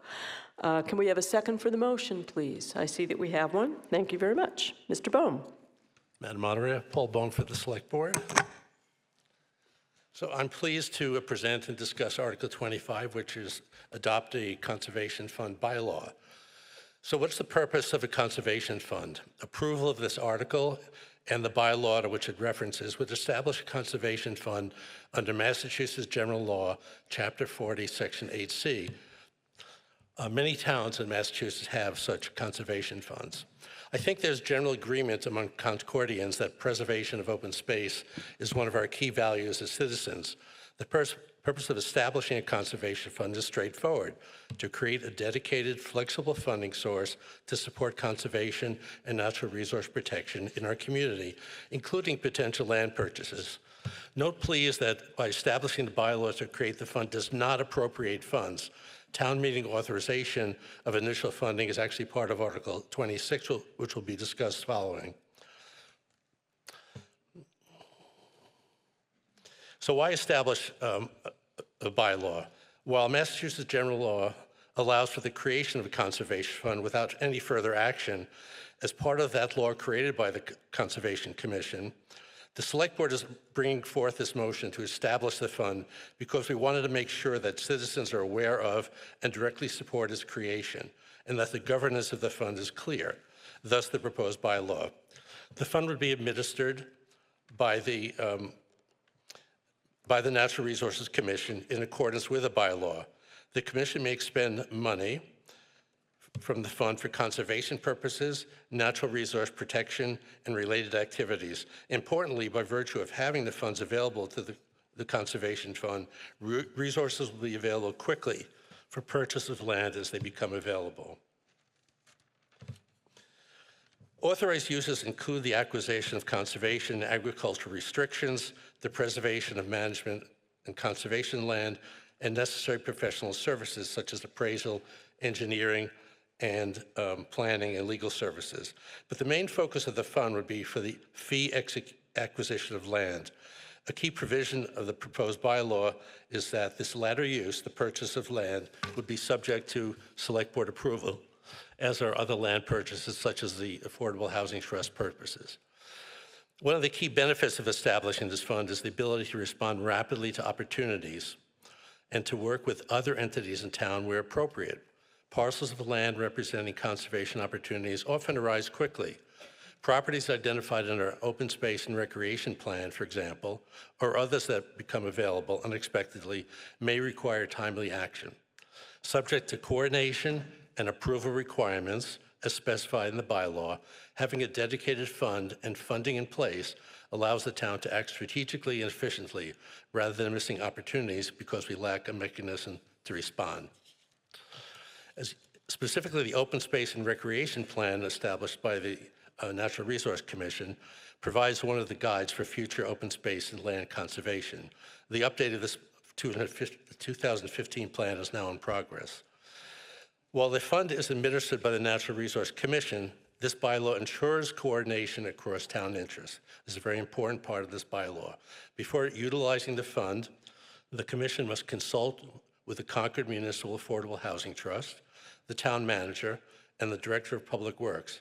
And as previously mentioned, any acquisition remains subject to select board approval. This governance process included in the bylaw ensures thoughtful consideration of housing needs, infrastructure priorities, and overall municipal planning. In terms of financial structure, the town treasurer will serve as the custodian of the fund and expenditures are tracked closely. Funds will be invested in accordance with Massachusetts general law. Any income generated remains within the fund and balances may be carried over from year to year. Potential funding sources may include, but are not limited to the Community Preservation Act, but other sources such as donations and other town meeting appropriations are possible. In summary, adoption of this article establishes the framework, a prudent financial and governance structure, so that when conservation opportunities arise, the town, through the Natural Resources Commission, is prepared to act. Thank you. Thank you very much, Mr. Boehm. I want to note that the Select Board, of course, recommends affirmative action on this article. You'll find the full text of the proposed bylaw on pages 49 and 50 of the briefing book, and I will note that there is one small change on page 50 in the version of the bylaw printed in the briefing book as compared with the version that was in the warrant. An incorrectly included statutory reference that was in the warrant was removed in the briefing book. So that's the only change. We'll open the floor to questions and comments. Anybody in the auditorium, Mr. Moore? No, ma'am. Okay, I think we're ready for a vote. Let's use our... Oh, wait. I'm sorry. There's somebody coming down. I didn't... Okay, we got somebody. All right. Apologies.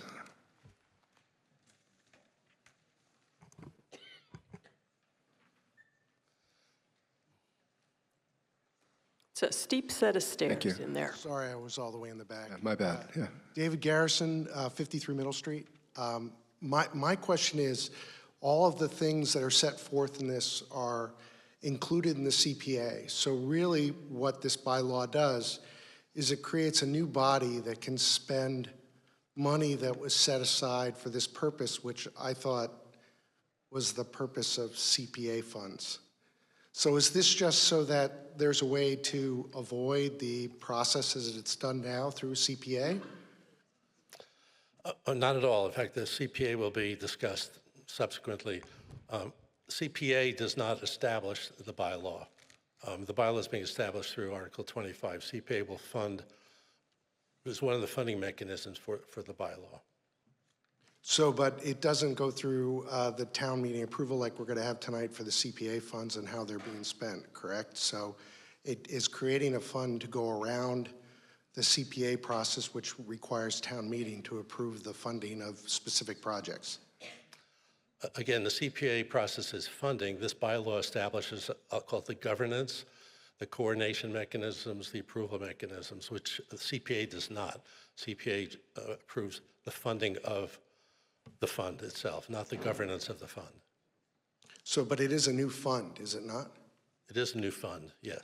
So it'll be a new fund that will be outside of the CPA that will have a set-aside, a budgetary set-aside in the ordinary course?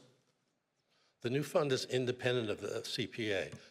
Funds could come into the fund from sources other than CPA. CPA is one mechanism of funding. Right, so I think just to clarify, the CPA is certainly one method of funding if we create This conservation fund, CPA funds would be one method of funding this fund, and that would require a vote of town meeting in order to transfer CPA funds to the conservation fund. But it could also be funded by appropriations acted on by town meeting or by gifts and charitable contributions. Thank you for that. Thank you. We have one more. Okay, one more from the auditorium. Pamela Dritt, 13 Concord Green. Ms. Dritt? So this would allow us, if a landowner died or wanted to facilitate, that the town might have the opportunity to buy a parcel that would fit right in to, say, affordable housing or things like the Assabet Bluff development that we did, without having to go through as much time extension. In other words, people would be able to know that it might be a possibility, if they are going to downsize, that the town might be interested in purchasing the woods attached to the property or the house, or to build, say, collaboration with Habitat for Humanity, more park and housing, affordable housing like we'd like, that we wouldn't get if we had to wait for town meeting. Is that true? So not quite. The Conservation Fund is focused on land that's been identified by the Natural Resource Commission as worthy of conserving as open space. There's the Municipal Affordable Housing Trust is another mechanism for purchasing land for housing. This is why the coordination between actions in this fund and affordable housing are really important, because if there's a parcel of land, I think overall that it's not just the NRC that determines the disposition, but in coordination with the other entities. So, but it's important that the land that's in focus here is for biodiversity, for ecological sustainability, is open space land that is intended to remain open space. But we would be able to, if there's private land that we would want to have that goes on the market, we wouldn't have to watch as it gets sold out from under us, because we would be able to participate in perhaps buying it? Well, I think if the opportunity is identified, I think the Natural Resource Commission, if it's open space worthy of conservation, Natural Resource Commission would be very interested. But if it's for housing purposes, the Affordable Housing Trust would be interested as well. Depends on the piece of land that is available, I think. Right, but we All right, won't miss out. Ms. Dritt, I think you are out of time, but I would direct you to look at Section 2, Item C of the proposed bylaw that's on page 50 of the briefing book, which provides that prior to utilizing the fund for purposes of acquiring any real estate interest, the Natural Resources Director would have to consult with the Concord Municipal Affordable Housing Trust, the town manager, as well as the Public Works Director, to assess other potential interests in the same parcel. Microphone number 1 here in the gymnasium. Connie Levine, Stowe Street. I have a question here. I know you're saying that it's going to be to acquire land, but I remember from the public hearing on Warner's Pond, in their presentation, there was money that had been set aside for dredging the pond, Warner's Pond, and it was diverted to something else by the NRC. It was, I think it was like $300,000 something. And also, so I question, if they're trying to do something with this besides that. And I also attended a couple of NRC meetings, and I asked them twice, all of the board, whether they were for or against the pond, and they refused to answer, because when the management, thing was being put into place, they were trying to limit it to 1 year, and then they took people that they weren't supposed to put anyone on that management committee that was against the pond, and they actually put 2 people on it. They said they needed more people. Excuse me, I think that you're a So- little beyond the parameters of this Well, I don't article. think I am, because I'm asking, what can the NRC do? Is it just buying new land, or is it monkeying with the money that's in this fund? Okay, so your question is, what are the safeguards on the use of money that's in the fund? Mr. Bohm, could you answer that question for us? Yeah, the money in the fund can be used for acquisition, but also can be used for conservation, Right. conservation restriction purchases, and other Yeah. purposes. So that's wide open to what they can do with it, and that's what worries me, because, like I said, they won't answer whether they're for or against the pond, and they seem to be against the pond. Thank you very much. Microphone number 2. Susan Khalid, Elsinore Street.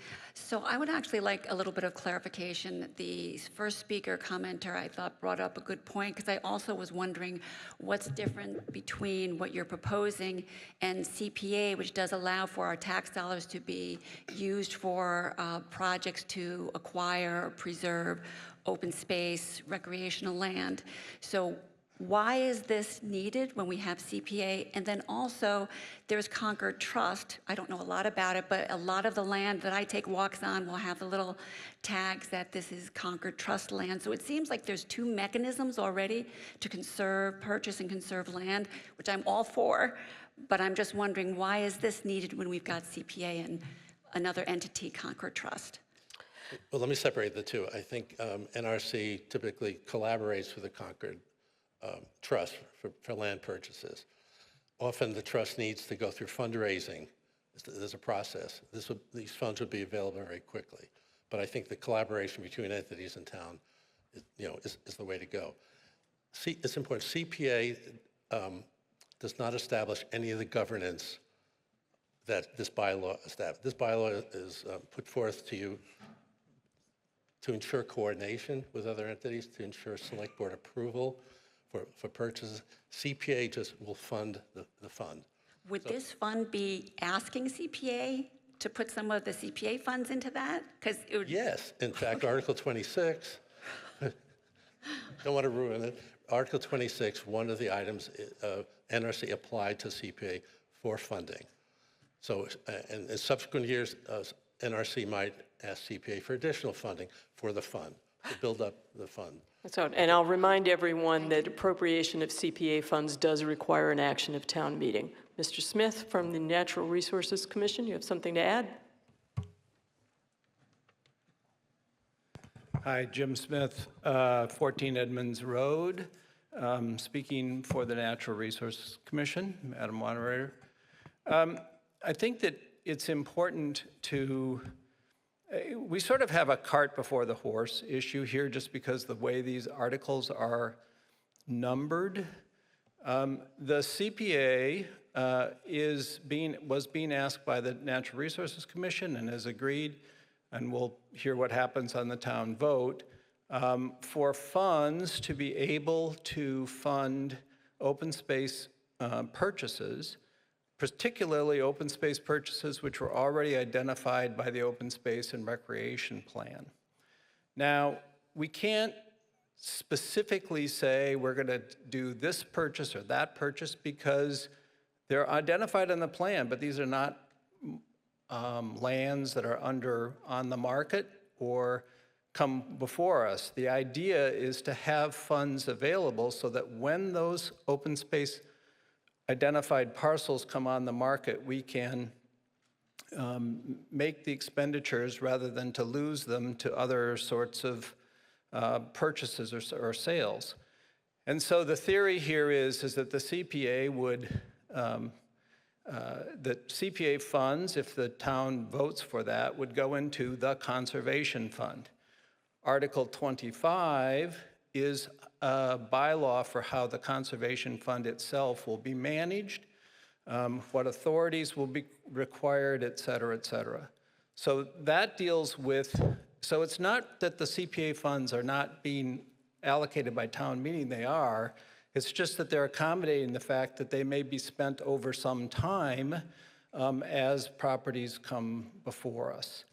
The Conservation Fund, which was established by statute, can also be used to accept donations, and I would expect it would work collaboratively with the Land Trust and other people because obviously, you know, land is expensive here in Concord, and it's probably not going to have enough money in it to make every purchase it would like to if one comes before us. Thank you, Mr. Smith. Microphone number 1. Mark Martinez, Alfred Circle. I'm a member of the Economic Vitality Committee. I also sit on the Land Use Working Group. I was told that the area of Concord that's restricted for conservation is over 40%. And so I'd like someone to speak to what actually the percentage of acreage of Concord is conservation restricted. And it's really in terms of, you know, the Land Use Working Group and other folks are trying to figure out where to put, you know, municipal uses, and it's a hard puzzle to fit. You know, DPW has 13 acres, other facilities need a substantial acreage. And so I'm for conservation. However, when we start thinking about the future of Concord, 20 years, 50 years, you know, if we start getting, and hopefully the 40% figure is completely wrong, but if it's right and we're going to 45, 50%, we're not making new land, as someone else mentioned earlier. My concern is exactly, you know, that, and that it's great to have conservation land, but there are municipal needs, and how do we fit it in? So what is the percentage of conservation land in Concord? Before I give you the percentage, actually, DLEK will give you the percentage. Rather, your comment is an excellent comment, but that speaks exactly to why we need a bylaw that ensures coordination. So when a parcel of land becomes available, those conversations take place. Is that land best for conservation? Could it be split between conservation and housing? Could it be used for other purposes? Without this bylaw, we don't have that conversation or the select board approval. So just back to the CPA and the bylaw. The bylaw establishes the framework to receive the funds. CPA and other funds come into that. So this is the framework. This bylaw is not a financial ask itself. This is just setting the framework for funding of the source. But your comment is spot on in terms of the need for evaluating municipal needs, including conservation. So before we get the percentage, also with housing having a seat at the table, I would ask, you know, one of the concerns I have is our commercial tax base that used to be 10% is now 5%. So if we're going to think about uses of land, I would hope that someone's thinking about commercial properties as well as housing. So if we're going to have a governance framework, hopefully that could be expanded to be more diverse in all of the uses of the town. Thank you, Mr. Martinez. We have a speaker in the auditorium. Yep, hold on one second. We're just going to get an answer to that question on the percentage of land currently in conservation from our Director of Natural Resources. Delia Kay, Natural Resources Director. Please Thank proceed. you, Madam Moderator. 38% is the amount of land that is protected through various means. The town has about 1,500 acres, the Land Trust a little over 1,000, and then the DCR and other entities. So that's the number of protected land. And I would say that there's a handful of other priority parcels that we do see as being very valuable to protect. I don't think that's under this article necessarily, under the bylaw. We can talk about that under Article 26. Thank you very much. We'll go to the auditorium now. Hi, Ellie Garvey, 25 Damas Street. Ms. I'd Garvey. like to please call the question.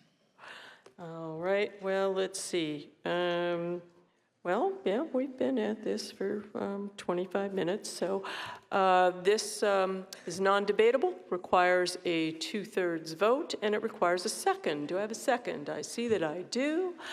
All those in favor of calling the question, please raise your paper ballots.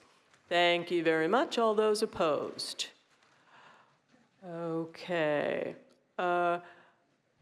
What's it look like in the auditorium? Unanimous in favor of calling it. Unanimous in favor of calling. Okay, let's take the vote one more time in here. All those in favor of calling the question, ballots up. Okay, all those opposed? All right, that carries by 2/3. So we will now proceed to a vote. I will remind you that our vote is to take affirmative action on Article 25 as printed in the briefing book to adopt a conservation fund bylaw. We'll use our clickers for this vote, and I will ask for the voting window to be open. And I see that it is open, so you can vote now.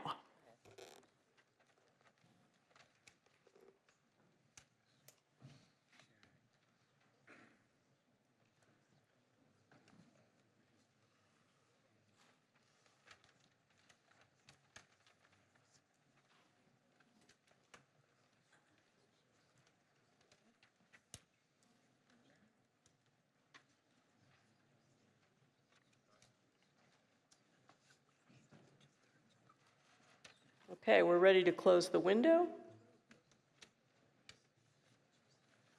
And this required a majority vote, and this article passes by a vote of 228 to 55 with 2 abstentions.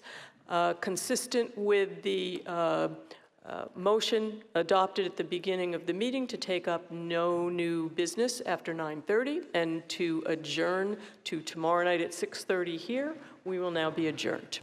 Thank you all.